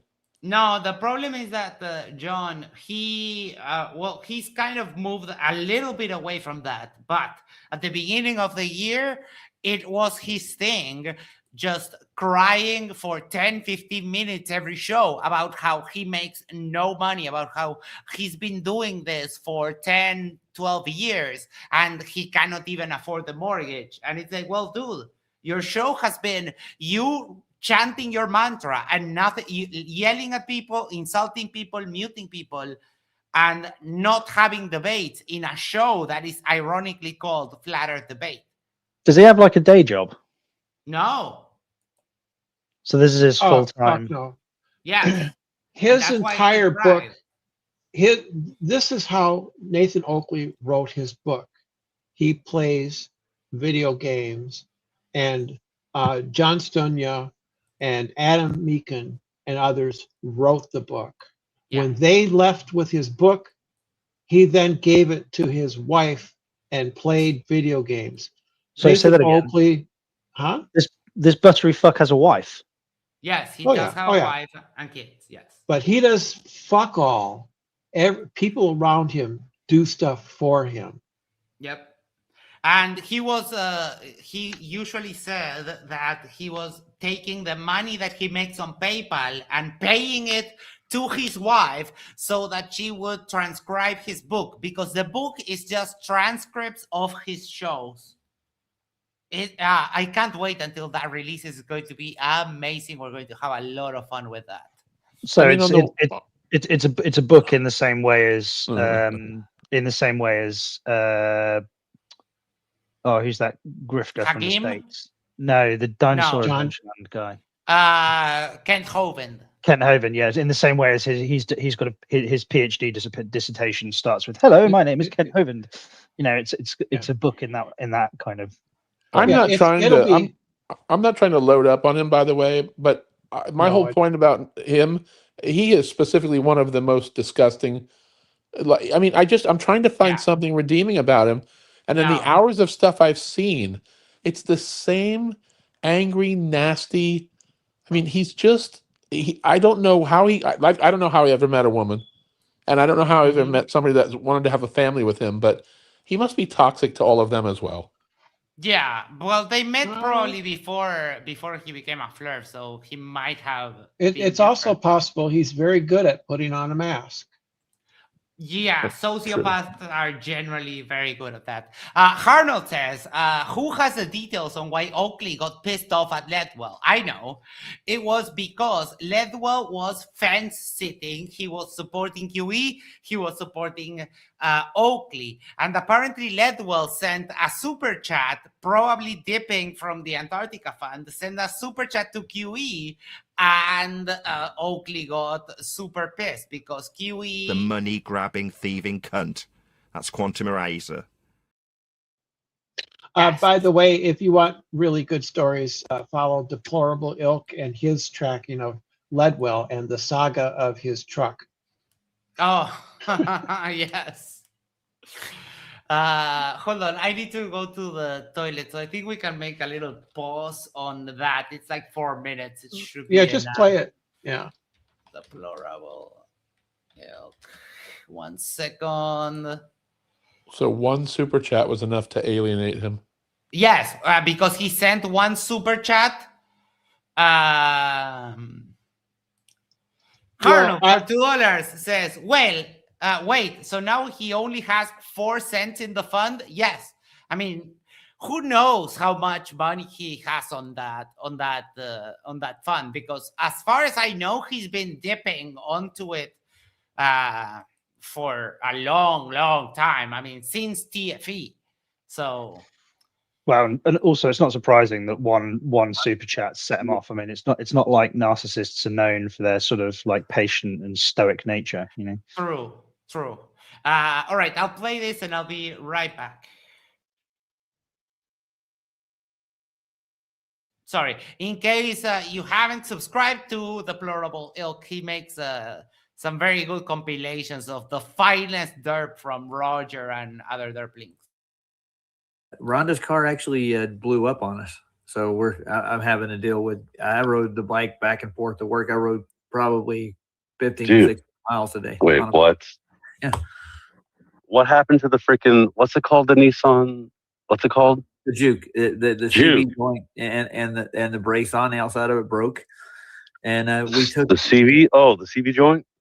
So we had it towed to the garage. Yeah, it started leaking oil everywhere, right? Yeah. No, it wasn't leaking oil. No, it just you couldn't drive it. I didn't try to drive it, but the mechanic that took it actually tried to put it in gear and drive it, and he thinks he burnt the transmission up. We think he Wait.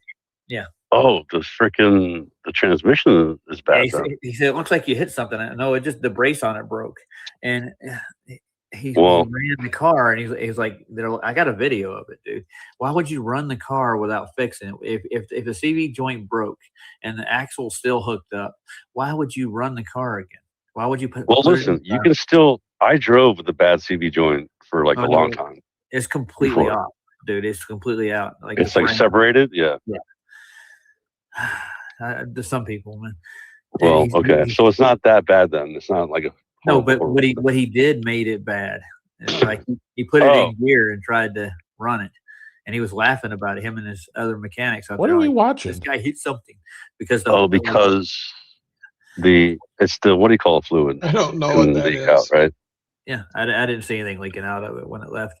Because it's a contained a CV. It's what's it called? CVT transmission. Same thing as all my Nissans too. Yeah. Well, it's contained, so if it leaks. Yeah, it's not leaking. It's just like he made. This is Roger, but I don't think this was the one. Hold on. Yeah, I don't think you played the right clip. Yeah, well, the image on the screen was from Q&A Australia. It was Roger. He's been having some problems with the truck and so on. Never mind. I needed to go to the toilet, so all right. He burned out his transmission. By the way, this other thing about these flat earthers all having various funds, like it's just that they're just so shamelessly grifting money from people. It's one thing to have super chats and contribute to me. I'm doing a show, but they all seem to have these secondary. I need to raise money for various things in my life, and I'm too lazy to go out and get a fucking job. So hey, can you maybe send me some money? Yes. So somebody said in the chat that remember when he's talking about fisting, his wife and kids are in the other room. I'm just wondering, do you think he tells them that he's got an OnlyFans because he's less ashamed of that than he is for arguing? Well, I suspect that they weren't even home when he did that. That would be my guess. They must have gone somewhere. The wife took the kids somewhere, I bet. But do you think people look at Nathan and they're like, you know, I had like divorced guys who somehow managed to fuck up relationships. You know, their kids don't want a relationship with them anymore. Their wives, you know, took half the house and they're divorced. And they look at somebody like Nathan Oakley and go, but he's still how is he still married? How? Why me? How is this guy? Yes. What did I do wrong? Yes. I was going to say that apparently Oakley's neighbors complained because they were on that mental breakdown stream. They were listening, like they could hear him say all that nastiness. Of the process that Earth has been measured flat to achieve their ball faith with. You know, they'll always be whistling past some flat Earth prerequisites, like the Master B. That's my internal team's discussion forum participant in this case, Surf Daddy, was saying. It's like, well, this guy's measuring Earth flat, left, right, and center. Like, yeah, that's all they can do. You know, the cat's out of the bag. We understand the trick. We've seen behind the mirror. The smoke has cleared. We all know how Earth's been measured to produce the ball, to then try and justify it after the fact with about 5 different flat Earth measurements, which is all people seem to do these days. Try as they might, they keep having to appeal to a flat Earth measurement in the first instance, because that's how Earth's measured. And that's all you have. Just, matter of fact. Yeah. Been trimming out more of the show the other day. So Len paid me $100 to go into the worldwide debate server again, in spite of having only previously gone in and done an impromptu visit while my wife was doing some overtime, and I've got a pizza to eat. So my wife stopped editing the book and started doing her overtime again to keep her pockets lined, rather than me giving her money from people's generosity here, where I got PayPals from people who were specifically helping me fund my wife's editing time. Listen to how he talks about his wife. Like, yeah, like an employee, not like a partner in life. Yeah, and she went to do overtime so she can keep her pockets lined. That is so foreign to me. Yeah, he sits at home every day. She works a regular job and regularly does overtime. Yeah, that's I imagine she also does all the parenting. I can't imagine he is capable of being empathetic and caring. No, he plays Fortnite. Yeah. No, Yeah, it's just a disaster. Thing is, like, I mean, I'll have a joke with my wife. I love her to bits, but every now and again, when cash does cross my hands through work that I do, I'll give it to her and I'll just wink her and go, "What will this get me?" You know, but because it's just fun to have the laugh. But he does seem to treat his wife like a secretary as opposed to a wife. Oh, and when he tracks the money, I assume he's really tracking it for real. They have to, the wife and the kids have to go into another room and close the door when he's doing his show. Yeah, right, because Max? that's the living room he's occupying. Yeah, it's I don't get it. And when I had a girlfriend that we lived together, and we pooled all the money. Like, it went to one we had one bank account for both. Of course. Yeah, and you never talked about it like your money, my money, and our money. Like, some people do that. It's almost like, you know, they've decided that they're going to manage their money separately. But he doesn't seem like, he seems like it's because he's the lord of the manor, and his various people go out and earn and contribute to the lord. Yeah. Do you think? We both had our separate. We had the money from our salaries went to like the joint account. But then when I got money from like DJing, or when I had students to teach them music production and so on, that one, because it was just a little bit extra, that was my money. And then she did some little side hustles. She was a cat sitter for a little while. So she, like, that extra money was specifically for each own, right? But yeah, I mean, we had everything together. Not dissimilar to what we have a joint account in which, like, the mortgage is paid from and stuff, all our bills and everything come out. We both put into that to cover our expenses, plus like an emergency fund that's constantly building, and then the rest of our money is our own, So it just, it keeps our independence from one another, but obviously we're also covered in terms of the minimum finances to run the household. But I get the distinct impression that Oakley spends, he has a busy 6-hour working day, 2 hours of which is yelling at people on the internet that the earth is flat, 4 hours of which is probably playing online games of some kind. Do you then think, like, he unbolts the cupboard under the stairs, opens the door, looks at his wife and his kids and screams at them, "I've been working hard all day. Why isn't my fucking tea on the table?" I'm also fascinated why he won't edit his own book and get off his lazy ass and do the fucking work. It's like the idea that he somehow needs someone else Like he can't be bothered with the details. He's already espoused his brilliance on the world, and so someone else needs to organize his thoughts because it was hard to think of all that stuff that he said. It's Oh just a yeah. bunch of gibberish, and I feel sorry for her having to put this stuff and try and make it into. He'll blame her probably if it doesn't. I don't know. Maybe she's an editor in real life, but how you? Oh, God. I can't wait till his book comes out. It's entirely possible that she's highly competent in her job or whatever she Yeah, does. quite possibly. Yeah. Who do you think will read the audiobook? Oh, there'll be dozens of users, of people that. Wow. It's dozens of fans. Yeah, who knows? Maybe a famous person. What's this guy from the British documentaries? David Attenborough. David Attenborough. Yeah. Well, The- Oakley has the idea that his book is going to be a major success and he's going to reap a lot of money from it.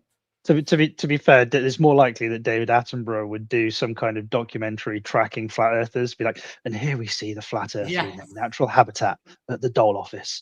And as long as we don't spook them, soon we'll get the extraordinary privilege of following them down to the local Weatherspoons. Well, I've been listening to him for a while, and when they talk about it, it's like it's imminent that flat Earth is going to break into the real world, and people are going to start waking up. Oh yeah, that's their new thing now. Yeah. Yes. And a All lot of of them them. are saying that. A lot of them are saying, yeah. Yeah, it's their new day cope. now. Yeah, it's their new pump.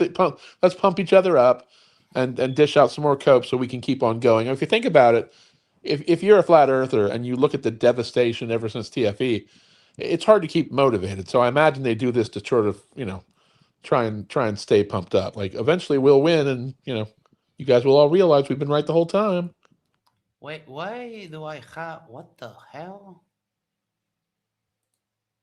Why is what the freaking fuck?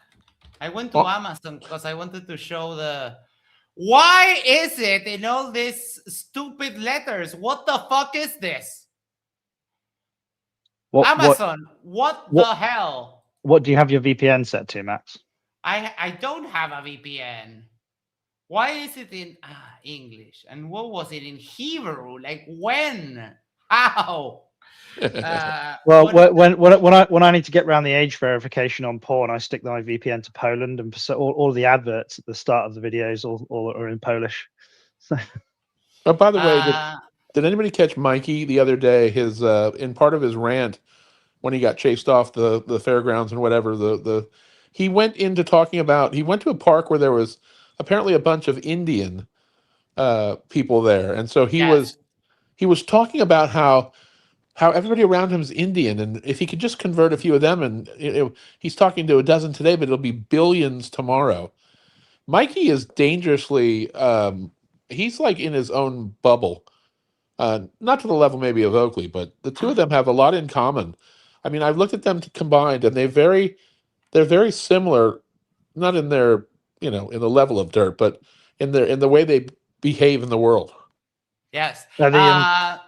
So this is the Amazon page for the All Roads Lead to Flat Earth, and the only result I'm getting is the fake book from Quantum Ear Acre and Adam Meakin.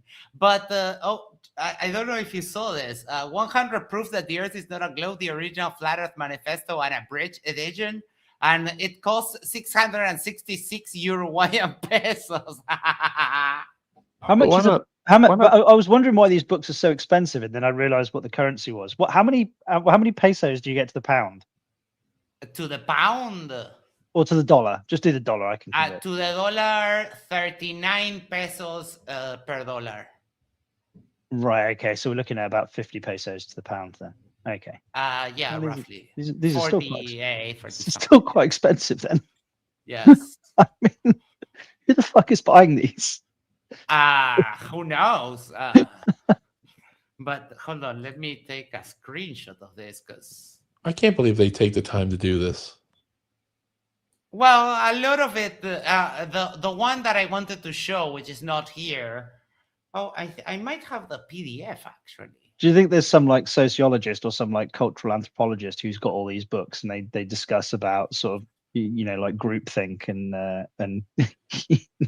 There should be a college course on this, because this is just, I mean, they're all obviously not, they're not all, but a lot of them also are just in denial of everything from, they're anti-vaxxers to 9/11 hoaxers. Yeah, and that Amazon page is just the condensed collective evidence of how the Western education system has let us all fucking down. Oh, you know what? Don't say that, because I used to think that too, and then I watched Dr. Blitz, and there are so many people that are non-American in talking Yes. absolute crazy.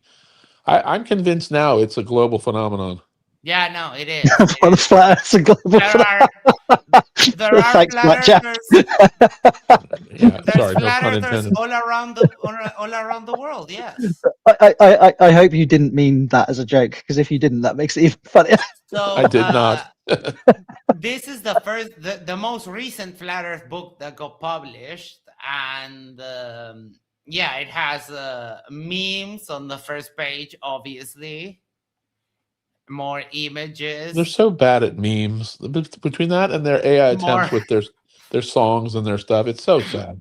More memes with like a fucking plane in space Ah. with an observatory on top.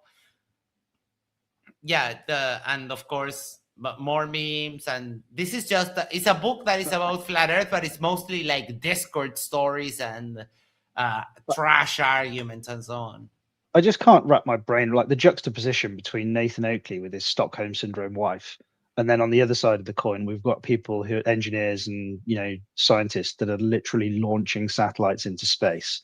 Uh-huh. The fact that these two like types of people, these two characters, can exist in the same society but are so far apart from one another, both in intellect and impact that they have on the world, is just fucking unbelievable. Well, and the fact is that they feel like they're capable of taking on like a PhD Tony. The amount of work he put in, and then meanwhile they've got some theory on the flat Earth, and they feel like they're equals somehow. Yeah. It's mind-boggling. When she wasn't, or when she isn't, when she does overtime, they'll pay for her to have a pizza, which is lovely. The kids get a slice of pizza, as do I. And that was how I entered into the Worldwide Debates Forum last time, which is to say I was just knocking around doing nothing, and the guys were still in G+ like they are now, after one of the shows, and indeed after show. Wait, hold on. Look what Calder said. Wait, what did he say? Oh, yes, he did say, well, he didn't say Mexicans. He said the Hispanics.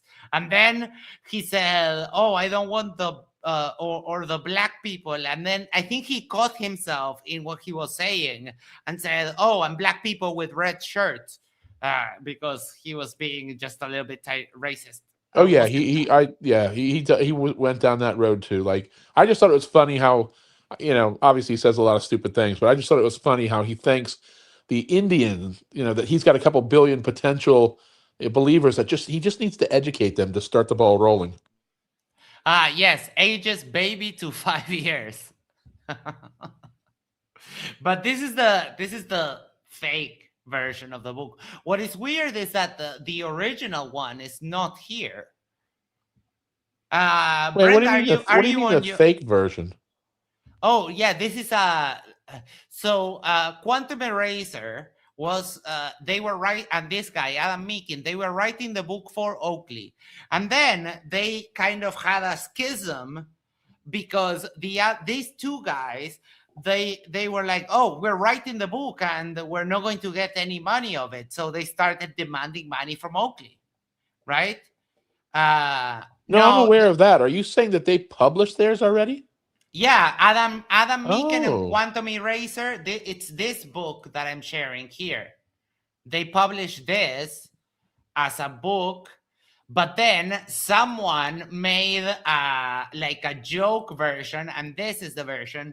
And Aldebaran, this is 1,000 Uruguayan pesos. You have to divide this by 39, and that gives you the dollar price. So you're saying there's a spoof version of a flat Earth book Yes. stolen by basically this that was going to be the rantings of Oakley. That's actually for sale. It's real. Yes. Yeah, it's real. Oh my god. So 1,121 divided 39. That's $28.74. Yes. And I guess the baby to 5 years is part of. Is this the? Wait, is this the spoof book or the book they Yes. really wrote? Yes, Okay. because you can see Good that Lord. it says Adam Quantum Ear Acre. The name is Quantum Eraser. That's great. Yes. It's, Someone, Icy Spin, or someone who's on their computer, can you look if you can find the real book? Because it's not showing up for me. I'm showing other books, but not that one, which is kind of funny. That It's the so silly. fake one is there, but the real one. We're looking isn't. for a real book on flat Earth, not the Yes, fake book the on flat- real book. Had finished. It's so great though that there's like a spoof or ironic version of the book that they think they're serious about writing. Yeah. That's so great. Yep. Out of time till about 1 a.m. with them. It's about 8 or 9 hours. I forget how long. A long time. Which I do periodically, like every year or two. I'll go in and spend a prolonged period in somebody's server and just chat with them till every single subject's It's called exhausted. desperation, And, Oakley. Yeah. It may have been removed because of the reviews of the book. Oh. I'll wait until we get Icy Spin said I'll get up. Oh, you're in bed? If you're in bed, don't get up. It's okay. Ancillary to that, Leonard No, Brenda, are you there? said, well, can you go back and swear at them a bit less? So I I think it'll just be a looked lot and more I couldn't shareable. find it. Yes, I'm here. What? Oh, you couldn't find it, Dirt? No, I couldn't find it. I was looking right now. Oh no! Oh, wait, does that mean that now Toon can basically do as many reviews as he wants? Steve says, I see both versions of the book on Amazon.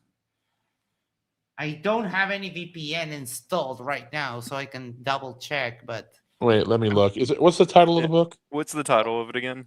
Welcome to Flat Earth. Welcome to Flat Earth, yeah.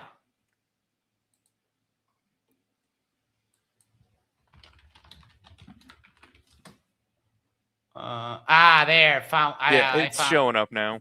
Oh, there, yeah. If you Adam Meekin and John Anthony Stunja, I call him Juan Estunia.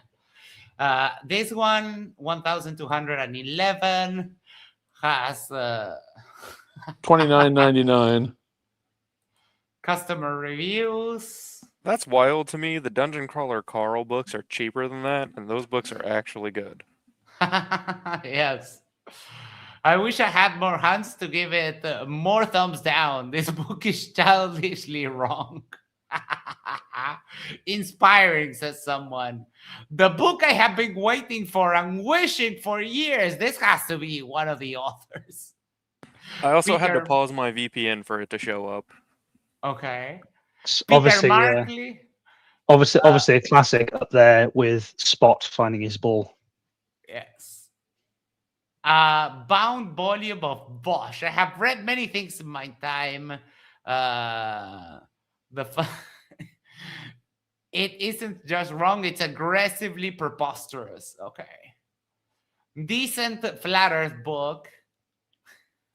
My review is from the point of someone who has studied this subject for a couple of years and come to the realization that we live on a flat plane. I used to believe in the heliocentric paradigm, but have come to see that heliocentrism is anything but science. Oh, There you they're go. adorable. Cult-minded dogma of the lowest caliber. That was Peter. That was Peter Markley. Yes. Vitali, a very insightful book that gets the mind going. Once you pick it up, you can't put it down. And then has a bunch of 5 stars. Too high a price for so many. Oh yes, the book the book in paperback format has like actual links. Hold on, let me find one. Oh, this is pathetic. This one review. To start, I will note that much, if not most, of the content of this book should be recognized as generated from Nathan Oakley. Nathan Oakley's YouTube channel, Flat Earth Debate, Fed, has over 2,500 podcasts out of yada yada yada. So this is him trying to salvage or promote himself, obviously. Yeah, of course. Oh my God. Look, it has links. It has links in the book, but also in the paperback version. The links are there. Like, why would you do that? There's a flat Earth novel here. I assume it's not a treatise on the Earth being flat, but it is interesting. It's the tagline says, "This novel will soon be in the hands of cool girls everywhere." The Times. Oh yeah. Okay. Well, yeah, I can do that. So that's what I've been trimming out. So in a minute, I'll play some of the clips from that particular visit, the more recent one. That's to say we're only in there for a couple of hours, maybe 2 or 3 hours, including the pre-show. But that I have been trimming out. So just to shareable, all of the shorts videos that I've been producing of late are all sanitized to the point where if you went along now as a live audience member to my homepage and picked out a shorts video and shared it with a random friend, then you wouldn't suddenly get feedback. Why have you shared this sweary man with me? Yeah. Why do you swear? They are not sanitized enough. I mean, his image is still there. Sharing one of his books with one of my friends would be an insult. Oh my, yes. By the lack of argument. Like, Oakley, you embarrass me so much. Like, I have no problem in telling people what I do because, you know, it's fun. But, like, I keep a secret that I sometimes watch you as a guilty pleasure because, like, you're so disgusting and vile. I would never tell anyone of your existence. Well, what is he trying to do here, though, with this whole sanitized and, you know, is he trying to... because he made $100 off of his, you know, whoever, is he trying to realize now that he can grift more money by just shutting his fat hole and being a little more polite? Yep. Because I've never heard him try and tone it down. Well, I mean, Oakley's content is so egregious that I'm to the right of centre in the UK, and I have a decent number of friends, all of whom are on the extreme left compared to me, and we managed to maintain civil and cordial friendships across many, many years. If I sent them Nathan Oakley content, not only would I immediately lose those friendships, I think they'd try and section me. Yeah, of course.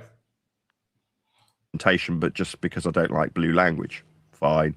Well, for that reason, there's a lot more sanitized versions of shorts going out of late.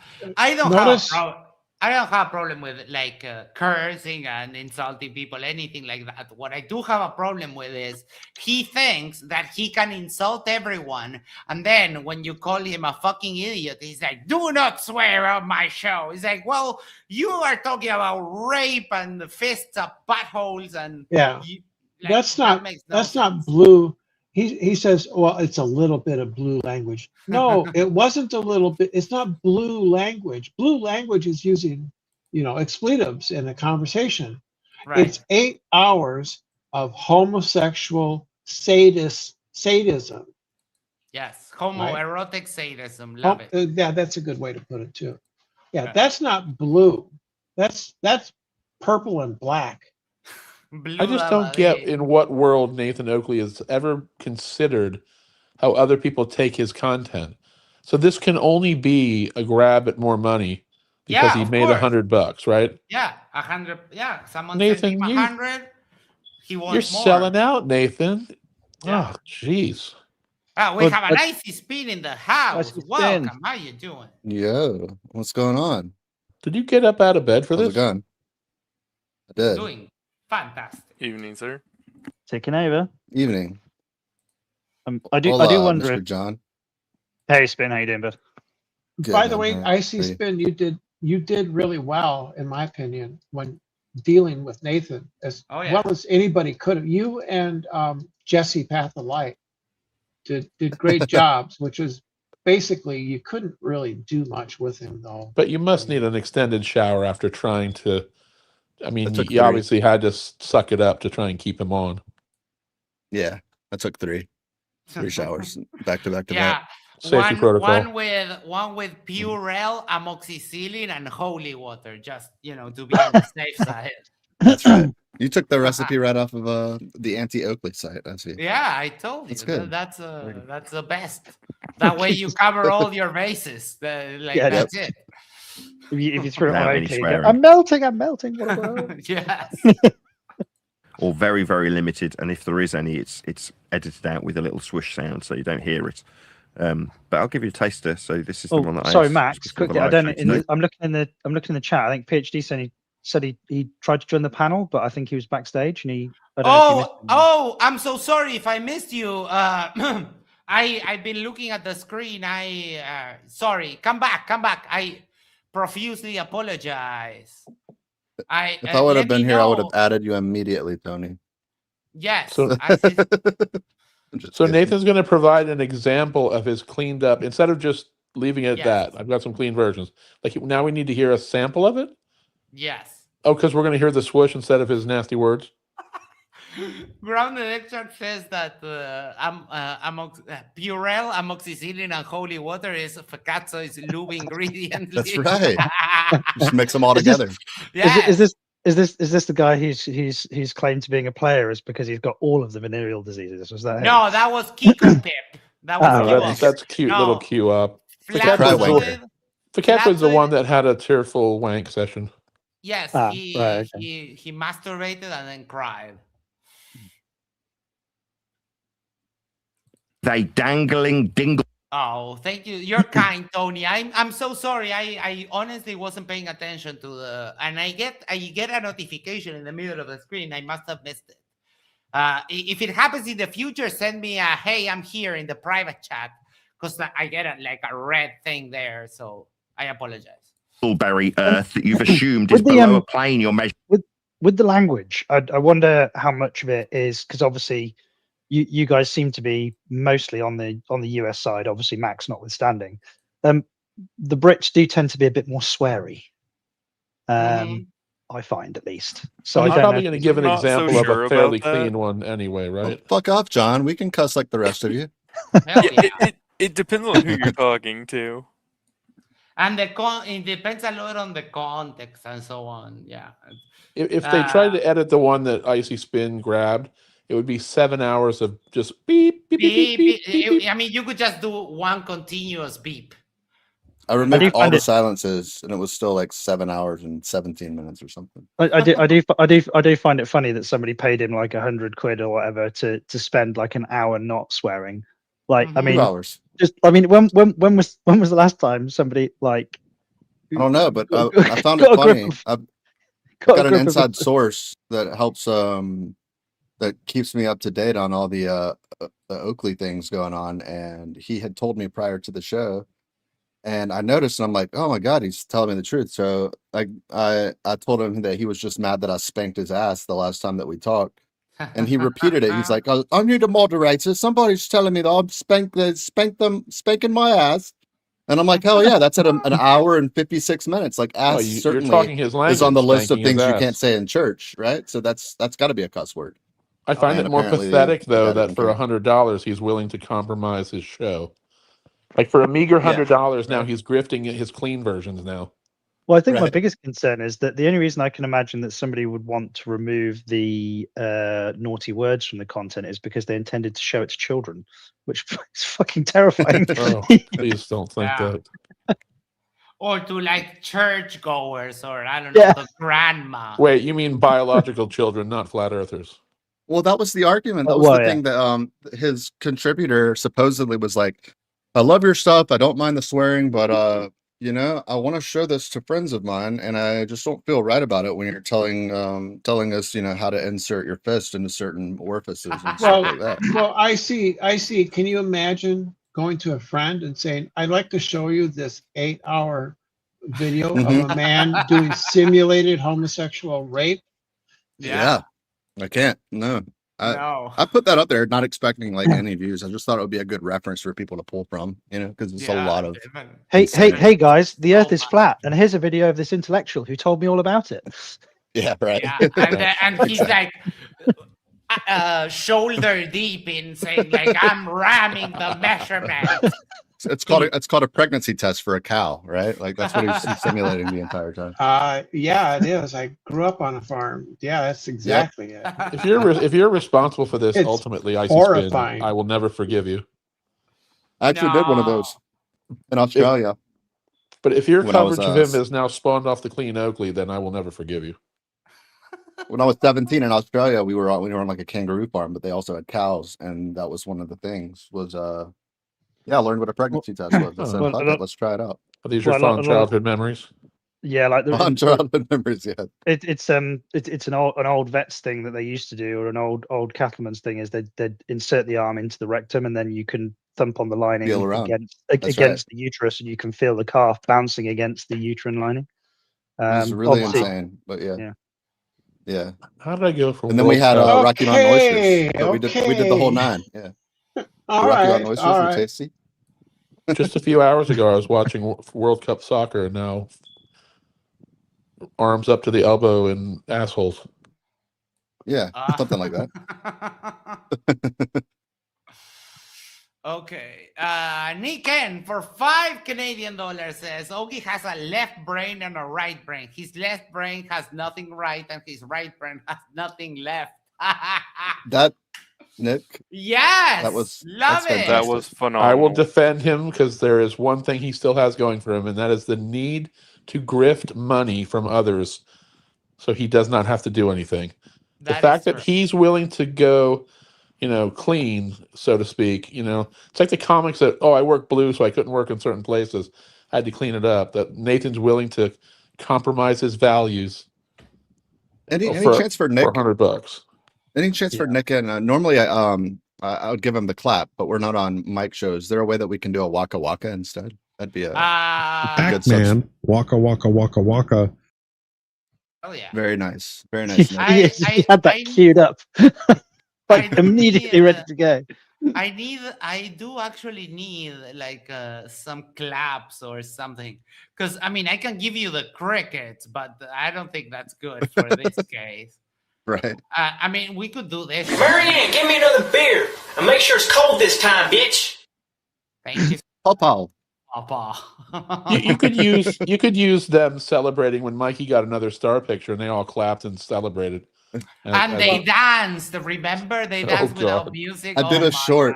I did a short of that so long ago where he's like, "I'm pumped," and like I had like the TikTok letters and everything that I did. It was Well, funny. you could pull something from Witsit's 5-hour horror show, something like, stop interrupting me. Oh yeah. I also did a fake and gay compilation that Witsit. It was pretty good, and I played Katy Perry's Extraterrestrial in the background because he was talking about Katy Perry going to space. It was perfect. Icy Spin, did I see you leave the Witsit Kai discussion last night, like an hour from the end? Yeah, I did, but I let it record, and I woke up like it reignited after it fizzled out, and then it reignited completely. Yeah, Really? and after she left, Witsit said, "Well, I'm going away," but then there were some simps there, so he stayed another hour. That was horrible. The posturing that his followers did was just horrible.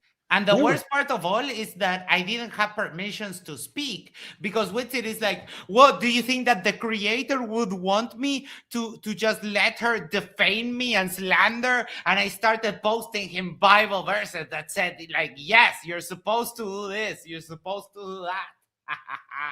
I can read a couple. Hold on.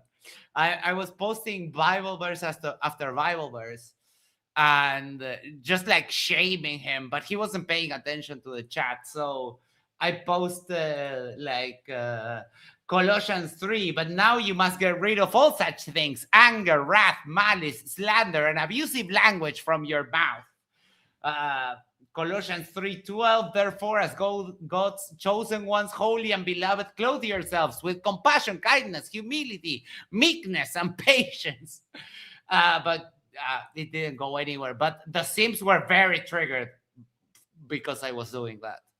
All right, let's keep it going. Measuring flat in miles. So you've proven that the Earth's flat because the measurements themselves, in order to need to be taken, in order to discuss elevation, need to be vertical, which is in relation to a horizontal plane, which by default accepts the axiomatic reality that we live on a horizontal plane. Yeah, that's a flat Earth prerequisite description of a measurement to describe that process. Yes. To summarize, Earth is just measured flat. Oh, it totally makes sense now. The Earth's flat. Yes, how it's measured. The Earth is measured flat. So, because my understanding is land surveyors take Earth curvature into account once they go over a certain distance. What is Earth curvature exactly? I said the land surveyors do. What is Earth curve? It is the curvature that's due to the shape of the Earth. How's that measured? With surveying equipment. And what do they describe the deviation with respect to? They reside a tangent line placed on the Earth that goes out in a straight horizontal line. A tangent to what? The sphere. Well, that's not a measurement then, is it? No, tangents are straight. I've asked you. What a fucking... Yeah, that's totally a measurement. That's totally... It is a measurement. Hold Yeah. on. Like, dude, we have it right here explained in 3D. But this is the bit, like it's like this vertical line up that he states is with respect to a flat plane. It's not a vertical line up with respect to the flat plane. It's with respect to the center point of the Earth. It's a radius, not a flat plane. Right. Also, we have to account for the curvature of the Earth all the time in civil engineering. Like, there are plenty of bridges which, if you are sufficiently long that we need to account for the curvature of the Earth. Yeah. And not only that, like when you go to the quote unquote flattest places on Earth, the salt flats, when they do this method, it turns out they're not flat. It's as simple as that. And what Oakley says is that to have this line of sight between two things, that requires that this is a plane parallel to the plane of the floor, but that is not the case because you can have a tangent to a sphere. Yeah, you just need to elevate the observer. Yep.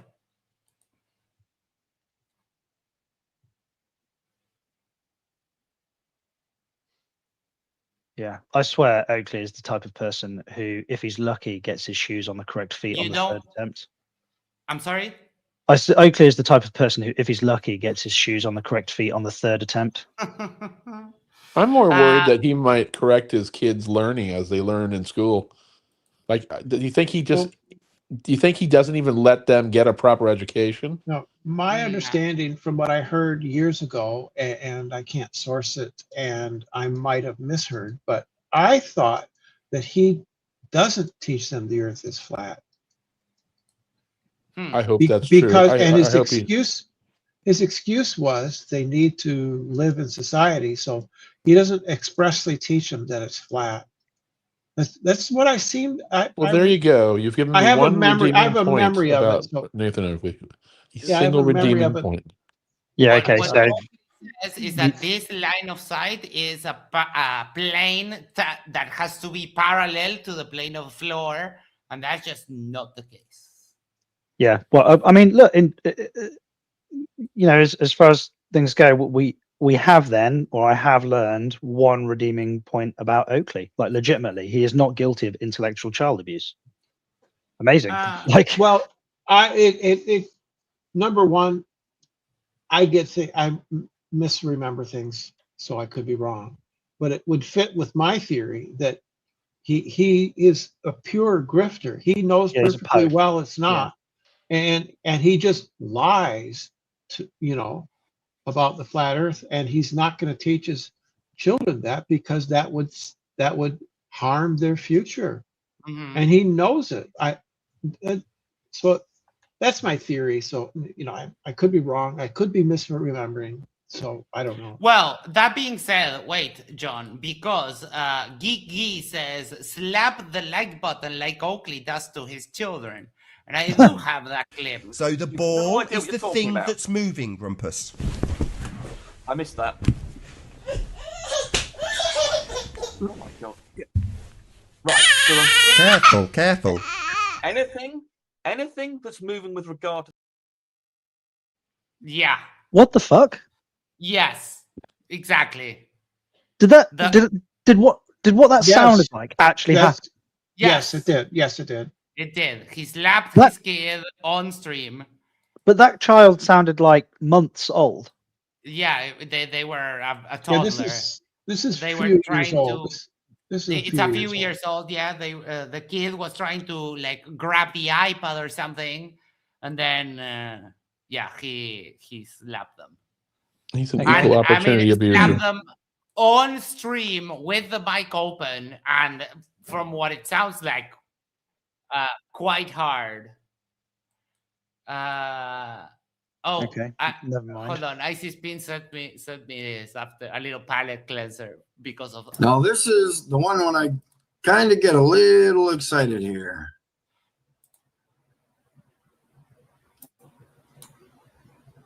I got another one. I got another one. I got another one. I'm pumped. I got another one. It is so clear out tonight. I got to get Polaris. I got to get Polaris. I got another one. Yeah, I don't see that kind of a reaction coming out of the people who record stars with P900s or P1000s and through panes of glass. I wish you luck. Dan, hurry up, brother. I got another one. Phil, see you there? Is this another one? Is this his phone through binoculars again? Yes, of course, Yes, obviously. he got another.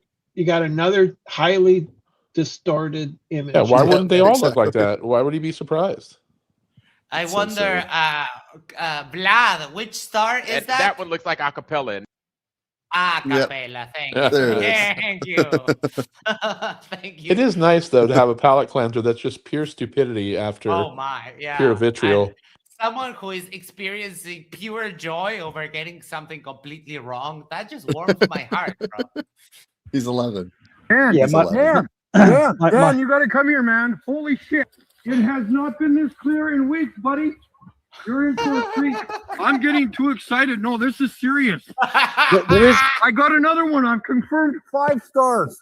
There is something sweet and innocent about Mikey compared to Oakley, isn't there? You know. Yes, yes. In contrast, yes, he has turned. Mikey has taken a turn for the worse since he started hanging out with Sam, but there is the innocence of the dumbness of Mikey sometimes. Yeah, he seems to be really gotten a little bit on the. He's a true believer, and as a true believer, he can get really upset if his beliefs are challenged. Oh, yeah. Well, watching him interact with the townspeople and all the people he's going to sue and get their pensions and just insulting anybody and everybody. He's much less likable than Mikey a year ago. Yeah, but the thing is, this Tuesday he was supposedly going to go to the police department and file complaints. Yeah. And as soon as he saw a policeman at the front door, he ditched that, and he stopped. He did not go up. Well, but he also knew that the last time he tried to film inside, they told him no. So he must have known that he wasn't going to be able to produce any content anyway. Well, the funny part is he killed that stream because there were too many trolls. Yeah, they narked on Mike's live stream. Yeah, obviously, right? all the people wanted to see him. Everyone wanted him to see. We wanted Mayor Monday, right? But it turned into Towns Hall Tuesday, I guess. Well, and yeah, he never came through. Well, I was watching his stream through the Drunk Debunk Show stream, and that was that was hilarious. I prayed to Jesus. I think that he would got be one. tased. Yeah, I think he got one super chat, and like it was a trolley super chat, and he immediately shut down. That was mine. I can't even. I was responsible for Mikey shutting down his stream. I can't even imagine doing a stream and only having the trolls watch you. Like I couldn't. Like, why would you even go on when everyone that watches you watches just to laugh at you? I called him human virus for not getting a job, and then he got triggered him, and then he went away. I remember that. Welcome, Tony. How you doing? I'm well, thank you. How are you? Fantastic. Excellent. Are you excited for the World Cup?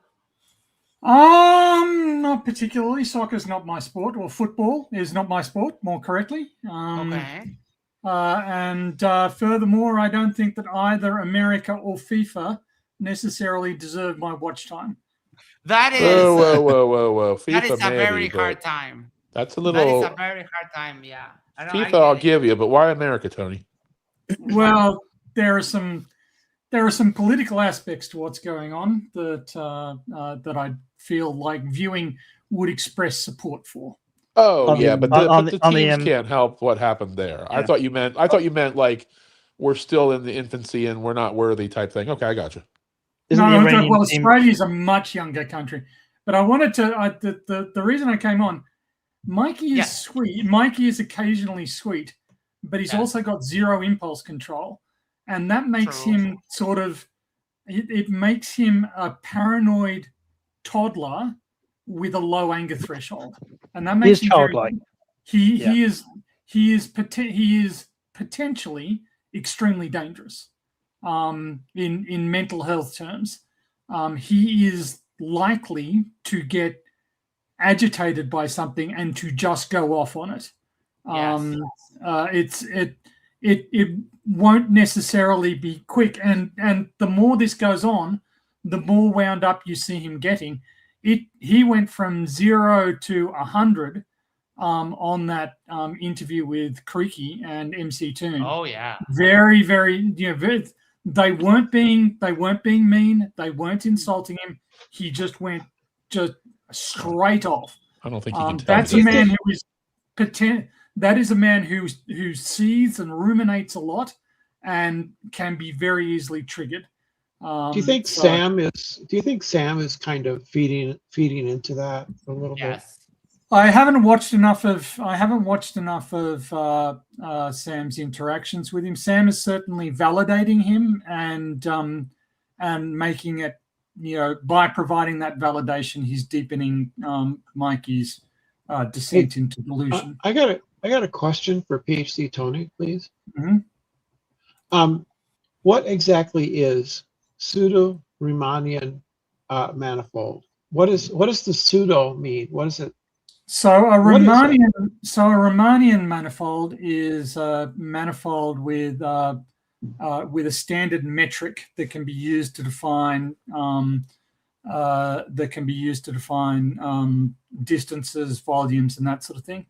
And metrics have a property that's called positive definiteness, which means that they're non-negative, and they have certain other algebraic properties. You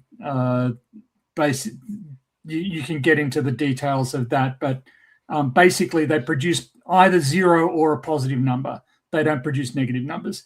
In pseudo-Riemannian manifolds, I think that the metric can produce, it's not a metric at that point if it produces a negative number, but I think they can have negative metrics. I think that's the difference. So a pseudo-Riemannian manifold is not it's a relaxed or generalized version of a Riemannian manifold. And I pronounce Riemannian, I follow, what's his name?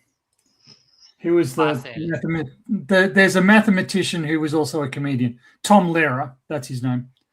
Mathematician and comedian, that's a weird combination. Tom Lehrer's lyrics are just amazing. Yeah, he was actually a professional mathematician. He wrote a song about having his work plagiarized by which happened to him, but it wasn't actually he was, as he was working on his PhD topic was published on by a Russian student, but his supervisor knew that there was a Russian student working on the same problem and knew that the Russian student had started earlier. So it's actually the supervisor's fault, not the Russian's fault. The Russian wasn't plagiarizing anything. They just got there first. He wrote a song called Nikolai Ivanovich Lobachevsky, and in it he pretends to be a Russian mathematician who plagiarizes everything, which is a bit unfair on Lobachevsky because Lobachevsky was actually quite a famous and very capable mathematician in his own right. Well, his chemistry song is really famous. Yes, the periodic table song. Yes. To the tune of he's quite famous. If you look him up, Poisoning Pigeons in the Park, the Masochism Tango. That's one of his. Since we're on Nathan Oakley's, He's got a lot of he's from the 1960s or 1970s, but he was very very famous for a long time. So regarding Tom your comment Vera- about Mikey, though, Tony, I think I'm not sure he understands irony or sarcasm, which I think handicaps his ability to, in relation to how quickly he explodes. I don't know that he understands the subtleties. Well, I mean, I'm often accused of that as well.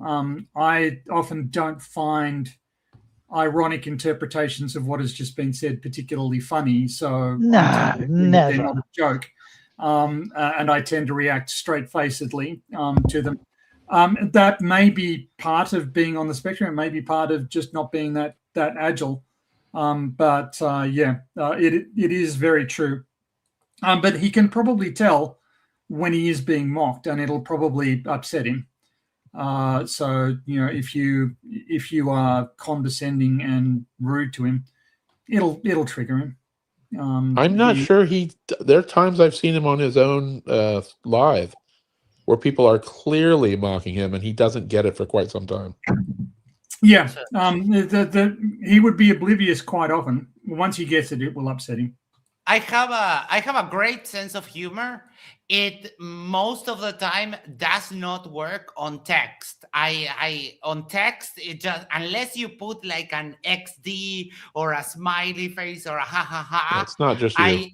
I can't figure it out. Yeah. I have a hard time dealing Tone with of humor in tone of text. voice and non-verbal communication played a very important role in human communication and communicating whether or not you're being serious or not. Well, also with respect to in the written, and that just isn't there in the written word. So emojis play a role.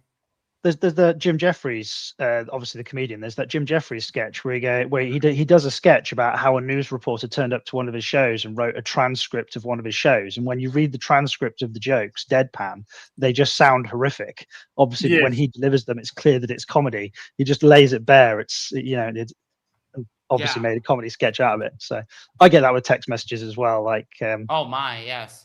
Yeah, And I tell people, like, if you're going to make jokes on text, like, do an indication, because I can't tell. All right, let's keep it going. That's what so we need a horizontal plane of reference to describe the drop with respect to. Well, it's only horizontal in that local area where the instrument is touching. As soon as it moves away from that in spot, it starts dropping. I believe it's everybody's favorite approximation of 8 inches per mile squared. The mile must be flat and measured to derive this value. The miles are flat. That is such a dumb thing. This is one of the most amazing things. He has actually convinced his followers that miles are flat and straight, and and it just boggles my mind.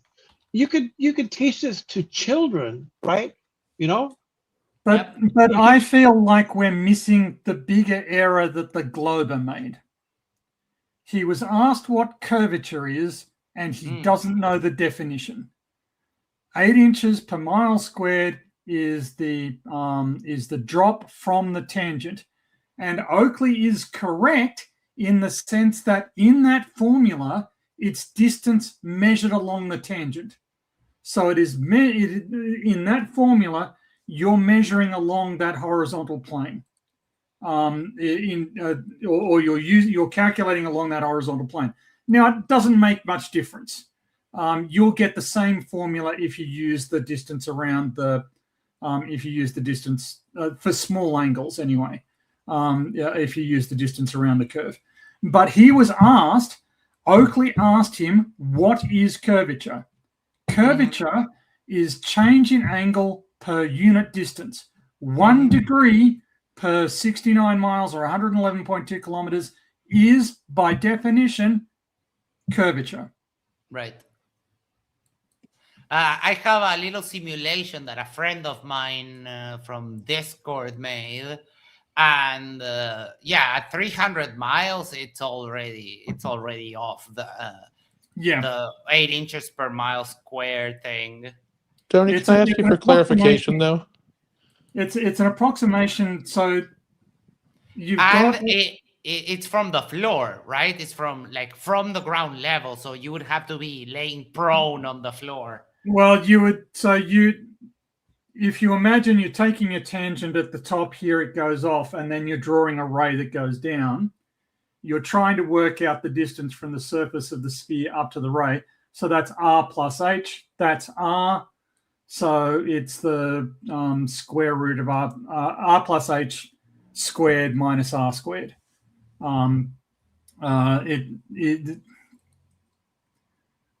Yeah, something like that. And when you do the expansion out, you do a Taylor series expansion of the square root of that square root, and you get a half.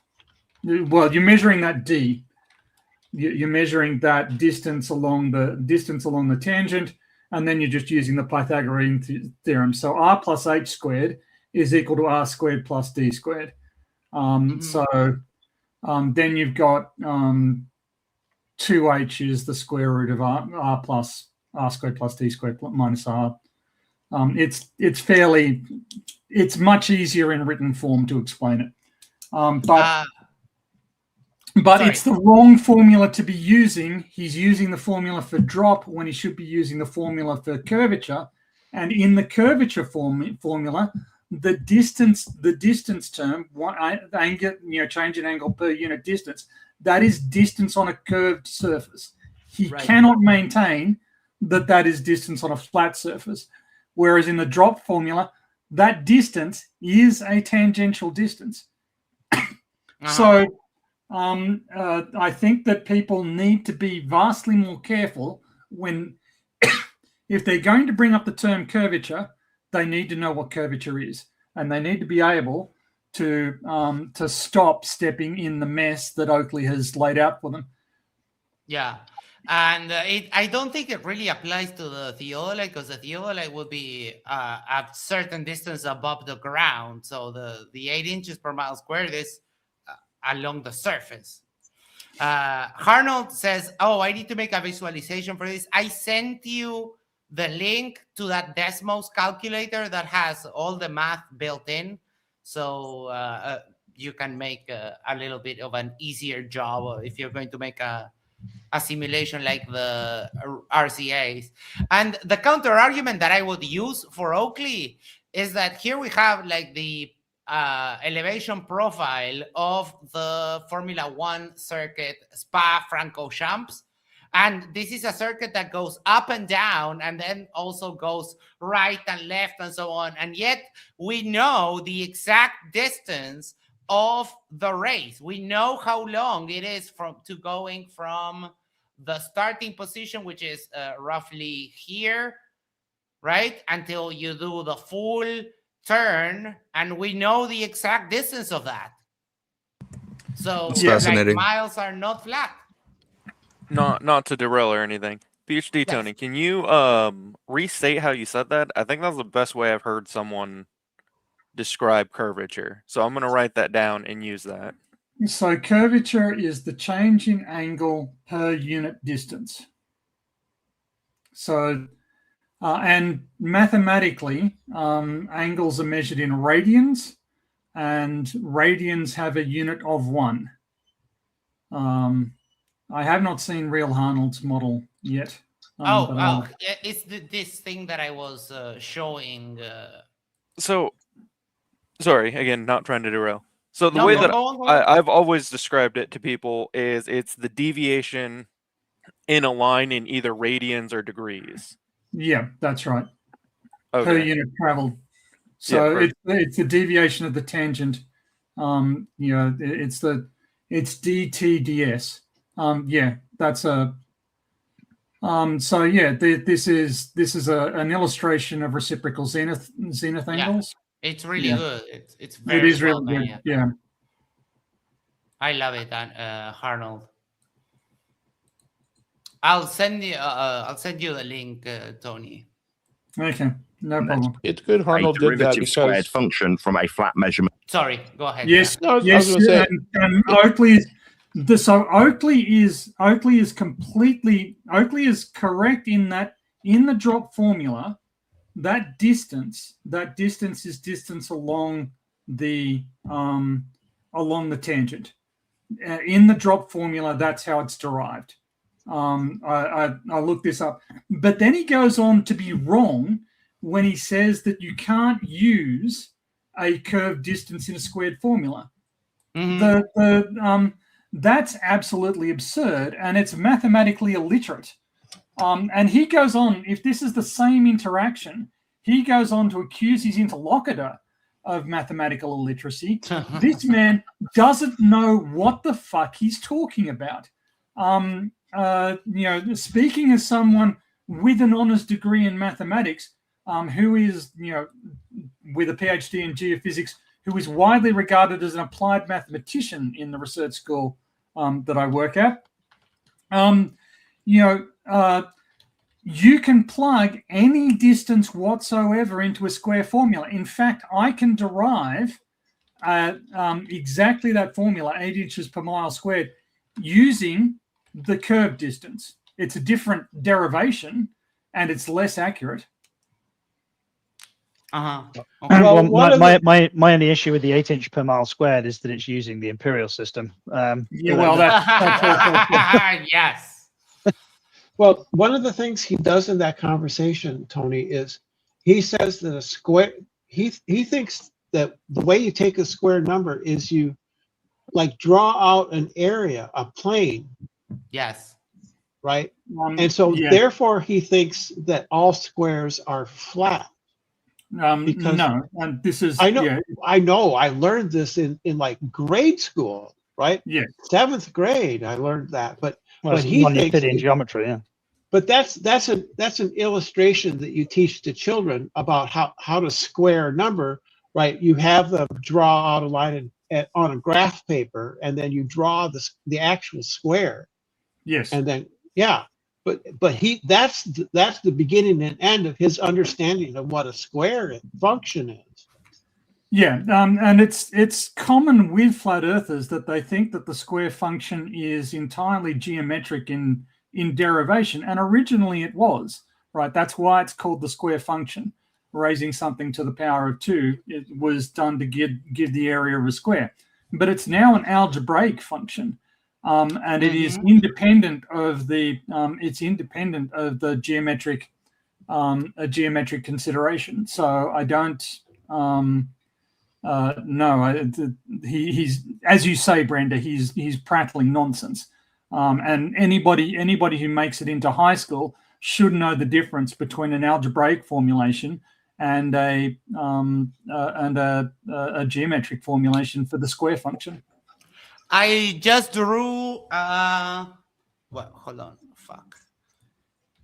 I just drew here a representation of a spherical square and also a spherical triangle. Obviously, I draw like absolute garbage, so don't bash me over that. Yeah, but you can have a spherical square or a spherical triangle. Well, I'm not sure that you can have a spherical square. Well, the reason I say that is that you can have. So if you think about planar geometry, you can have a rhombus, which is a quadrilateral with 4 equal sides. The thing that's unique about a square is that all of those sides meet at 90 degrees. And I don't think that would happen. Right, no, it wouldn't have, fuck me. Right, it would be, what would it be then? But I'm not sure that you can construct that on a sphere. It's a spherical triangle would be the best representation of could you get 360 degrees? You could try. I'd need to think on it.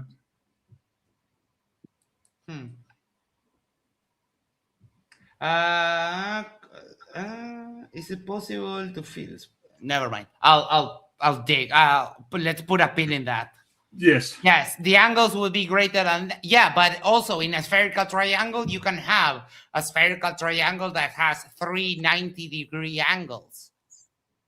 So I was kind of going Well, it's just if you draw a triangle on a spherical surface, then you change the radius of the sphere. Then you change the angles within each shape. So you can increase the number of degrees. You can still have a square drawn on a spherical surface, and the angles won't equal 90 degrees. 90 degrees in each corner. But that's like non-Euclidean geometry. So the interesting thing about spherical triangles is that the spherical excess, which is the amount by which the sum of the interior angles of the triangle is over 180 degrees, that's actually proportional to the area of the triangle. So if you calculate the spherical excess and just multiply it by r squared, that's the area of the triangle. Algorithm said I was talking about a quadrilateral where every side is a great circle. Yeah, that was my thought of making a spherical square. Yeah, but I'm not sure that you can do that and have all of the interior angles be 90 degrees. Yeah, no, it will probably be different. Let's put a pin in that. I'll do more digging. Of miles. So Earth is measured flat with miles for you to infer a tangent plane that isn't a measurement of curve as a derivative from the flat plane we measure in miles. Can you imagine like a ball with a ruler balanced on top of it? Oh, is that a... Hold on, I can. Downloads level. No, what was it? Ball? Yes, level ball. But I did search level. Why are you doing this to me? They flat earthers hate it when I show this to them. Look up the 5-sided square. You can have a 5-sided square. All angles are 90 degrees. What? Wait, but isn't a square 4 sides? Yeah, I don't know. That's going to be a non-Euclidean. Yeah, it's a pentagon, right? Yeah, it's a pentagon. Or is it this? Math is hard. I'm sorry. It's late. I'm sorry. It is late. I won't. Tony's all chipper over there in Aussie land where it's like mid-afternoon, and we're like, holy shit, we're it's 5 o'clock in the afternoon. 8 o'clock in the morning for me. I'm on coffee number 2. I love how that picture is. I love how that picture is a non-regulation football with a boat level on it as well. Like it's not even a proper spirit level, you know. That's what makes it hilarious. I mean, it's my cute, first. right? It's like a toy. It's a my first level kind of a thing. No, it's a boat level, and the reason they're called boat levels, if you look top down on them, then they're shaped like a boat. They're pointed at each end. They're for use in like one criticism, Max, would have been better if it was a pink soccer ball. That's all I'm gonna say. It would have been a little bit more emasculating to show them. All right. Yeah, but those boat levels and things, usually they have magnets in them. We use them for they magnet to the top of like Patras boxes. So when you cut in Patras boxes into walls and things for switches and stuff, that's what they're used for, stuff like that. Because you don't want to put a 4-foot level on them. All right. We call them bullet levels. Bullet levels. Let's do final thoughts, and we'll be on our way because we have a debate tomorrow. We have a trans debate tomorrow, and I think I have an argument that I haven't heard before used. So I'm going to do like the usual things that, you know, the endocrinological argument, the sociological, psychological, blah, blah, blah. But then I have one that I haven't seen anyone use before. So I'm going to be test running that one. I think it's really good. I think it's pretty good. But we'll see. We'll see. I will keep it close. I won't spoil it until tomorrow. But yes, tomorrow, 7 p.m. Eastern, me versus the Uncarved Block. We're having a trans debate, and we'll see what we do Sunday. But Let's start with final thoughts, and of course, ladies first. Brenda.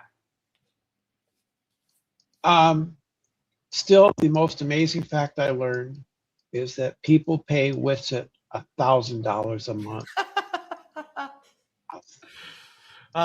Rum Boston Bear. I knew he was Witsit's benefactor. I didn't know that he paid him $1,000 a month. Like I didn't know that. That was baffling to me. Yeah, pretty weird. All right. Thank you so much, Brenda. I don't know if Isa's here. I'm guessing not. So, Isa, checking. Nope. John, final thoughts. Yeah. I really hope Oakley doesn't teach his kids that the earth is flat. I mean, can you imagine it? His kids are at school and they're all talking about what their dads do. Like one kid goes, my dad's a lawyer. Another kid goes, my dad's a doctor. And then Oakley's kids chum, my dad thinks the earth's flat. You know, it must be fucking tragic. But my only thought really is, whilst accepting no responsibility for him whatsoever, I do feel the need to apologize to everybody for my fellow countrymen. So, yeah, I'll leave it there, I guess. I found it. I found what Mr. Jingles was talking about. Yes, it's a 5-sided square on like a cone kind of a thing that has 1, 2, 3, 4, 5 90-degree angles. It's there from the number file channel. So you can check that now. I mean, it's Friday night. I don't think you're going to want to watch a math video, but I mean, if it's your choice, then have at it. Jack, final thoughts. Oh, not really much. I mean, Oakley, he's kind of a human being on his journey to morphing into Gollum. And I don't know what the end, I don't know how long it's going to be till the end result, but, you know, we found one minor redeeming feature about him. We hope that's true. Other than that. Well, I mean, does it make up? Like, he slapped the kid. Does it really make up? Well, no, but I said I could not find a single redeeming, and the fact that there might be one gives me a little hope, but he's a disgusting pig. Well, the final form will be him with a raw fish in his mouth. Yes. Yeah. My only wish to catch a fish so juicy, sweet. That's Gollum. Gollum sings that song in the movie. Yes. Tony, final thoughts. Well, I'll unmute myself first. Nathan Oakley is a grotesque waste of biomass who has zero understanding of mathematics. Mikey is moderately dangerous, and Witsit and Kai should perhaps attend therapy. Oh my. Yes. Both, you know, each not, of them not together, separate. Each of them needs to go see a therapist on their own without the other. But then also like parenting. I don't know if it's a thing, but parenting therapy would be really good for them. They need to be able to he would never show up. relate to each other in a more positive way, because this He is would just, never show up. For He would never admit to needing therapy, yet alone showing up, yet alone allowing someone to advise him on changes he needs to make. well, yeah, he does need about 20 years of therapy. He's 20 years behind. Although, Tony, that's just a really long way of you expressing your absolute relief that vast oceans separate you and them. You know? Dude, half a hemisphere is starting to feel like way too close. And I'm even further away from Oakley, which I'm deeply grateful for. So he's not even spinning in the same direction as you. Icy Spin, final thoughts. Are you able to show that I just sent you in DM or no? It says the attachment. It's the video from the other day where I was just gonna have a quick summary on who Oakley is. This one, the white stream. Yeah. The video from it. Maybe I can show it. This one. Hold on. Sorry, I wasn't paying attention. I keep the when we're watching videos, I have the video we're watching on the screen up here. I have StreamYard here, and I have the YouTube chat because this screen is bigger, the one I have on the left here. so I can read from there. So I hide. I need one more screen. This one right here. I just sent it to you. Oh, okay, perfect. Yes. Hold on. The layup game.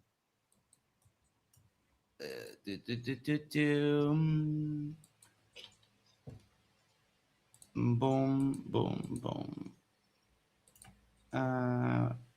Oh wait, no, not there. Video.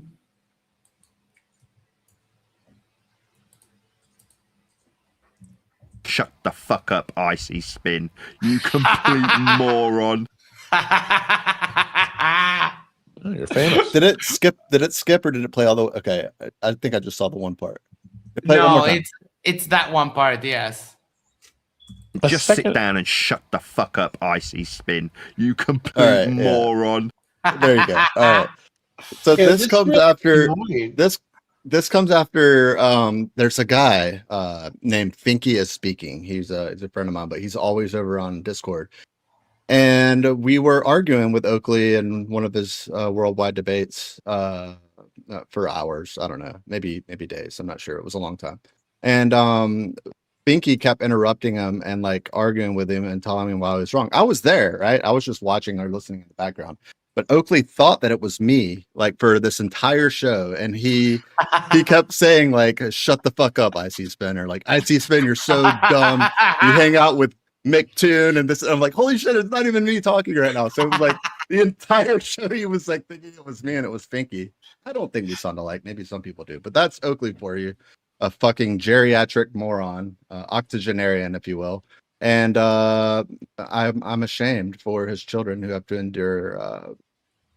They have to answer to the fact that he's their father and he's so fucking stupid.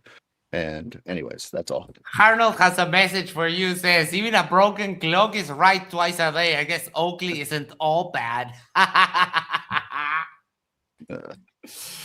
And also Arnold for $5. My dad talks about shoving fits up other men's buttholes and lying about science for money. Can you imagine them having him to school for show and tell? Like, what the fuck is that big an idea? Well, do you guys have these things called Take Your Kids to Work Day? Oh my! Like, yeah, right. Yes. Yeah. Well, the Flurf would have to work first. Yes. And then he redeemed himself and yelled, "Love you, Spin Bro!" Because Arnold likes to yell just like I do. All right, Dirt, final thoughts.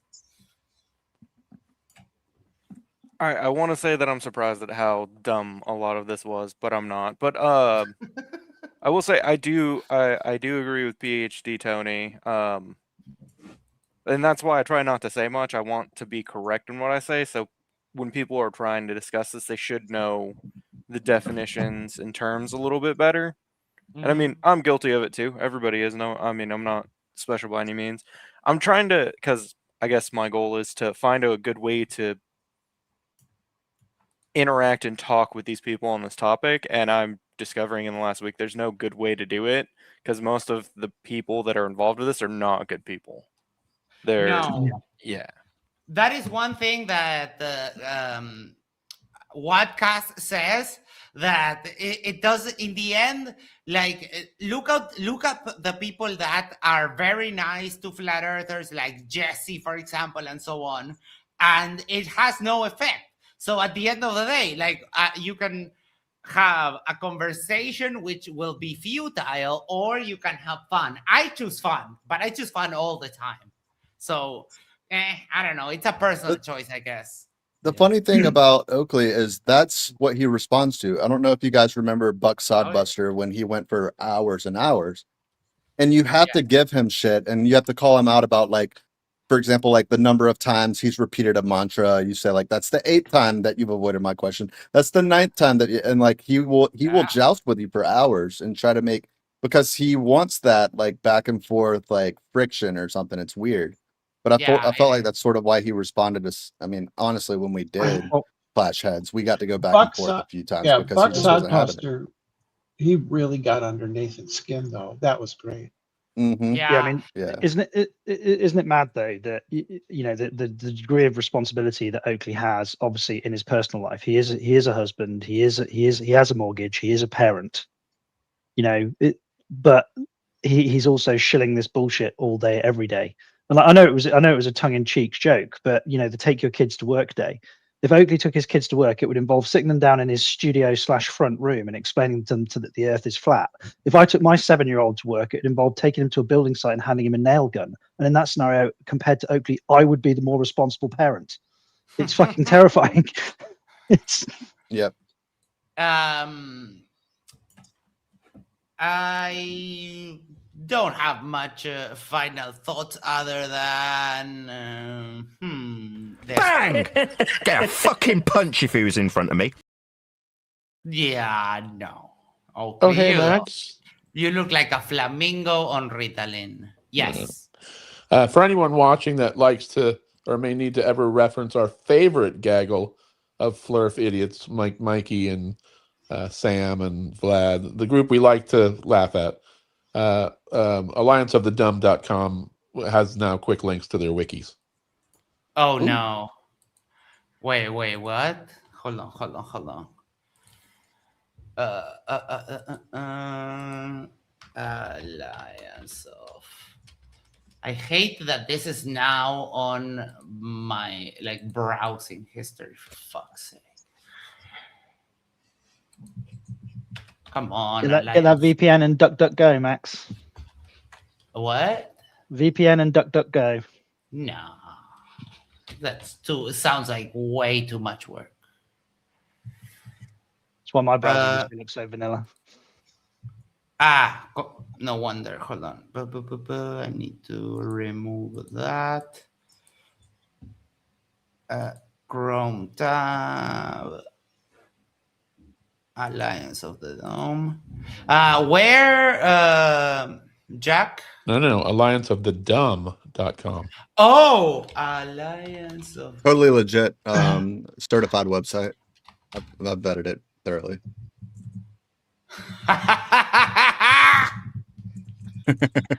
So if you click on them, you can get quick links to their wikis. So anyone that's interested in following up on our favorite band of merry idiots. That's so cool. Have you guys ever read the Discworld novels from the Toe Pratchett series? I've heard of them, but no, I haven't read them. I sadly have not. I read Ursula K. Le Guin's series, Earthsea. The reason I mention it is because the world, the conception of the planet in the Discworld is it is a disc that's sat on the back of 4 giant elephants, which are riding through space on a giant turtle called the Great Achuin. But the funny thing is, this planet, this disc world doesn't have an ice wall around it. It's got something called the circumfence, and it's literally a wooden fence built around the edge of the Earth that catches shit flowing over the side of it.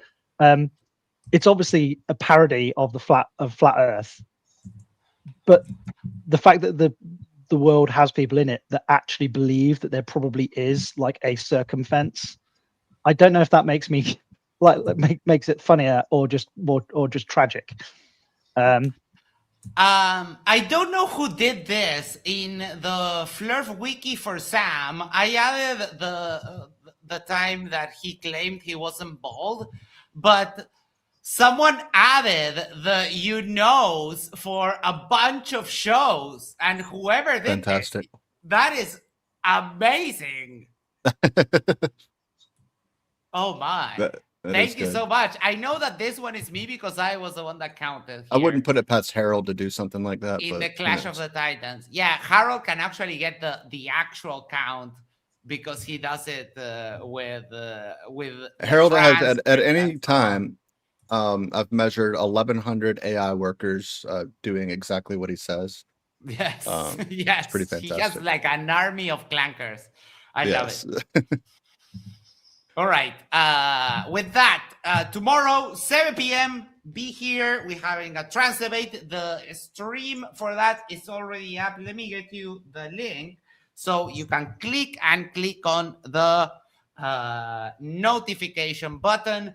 Arnold, you don't have to apologize for the caps locks. It's like Jack's chirp. It's become a thing, and I love it. And I love yelling. I love having excuses to just yell. So don't apologize for that. I do it with all the pleasure in the world. And Arnold said, I'm the slop cannon. Good night, Calder. Good night. Oh, before we go, make sure to do the social thing is like, share, subscribe. Send this to a friend. Send this to your significant other. Go to the corner. Yes, the corner of your tweet and you subscribe to Yerba Mate Talks. And that way we can share the love for the channel. All right. I'm off to bed. We'll see you tomorrow. Take care. Have a great night. Bye-bye. Love you. Bye.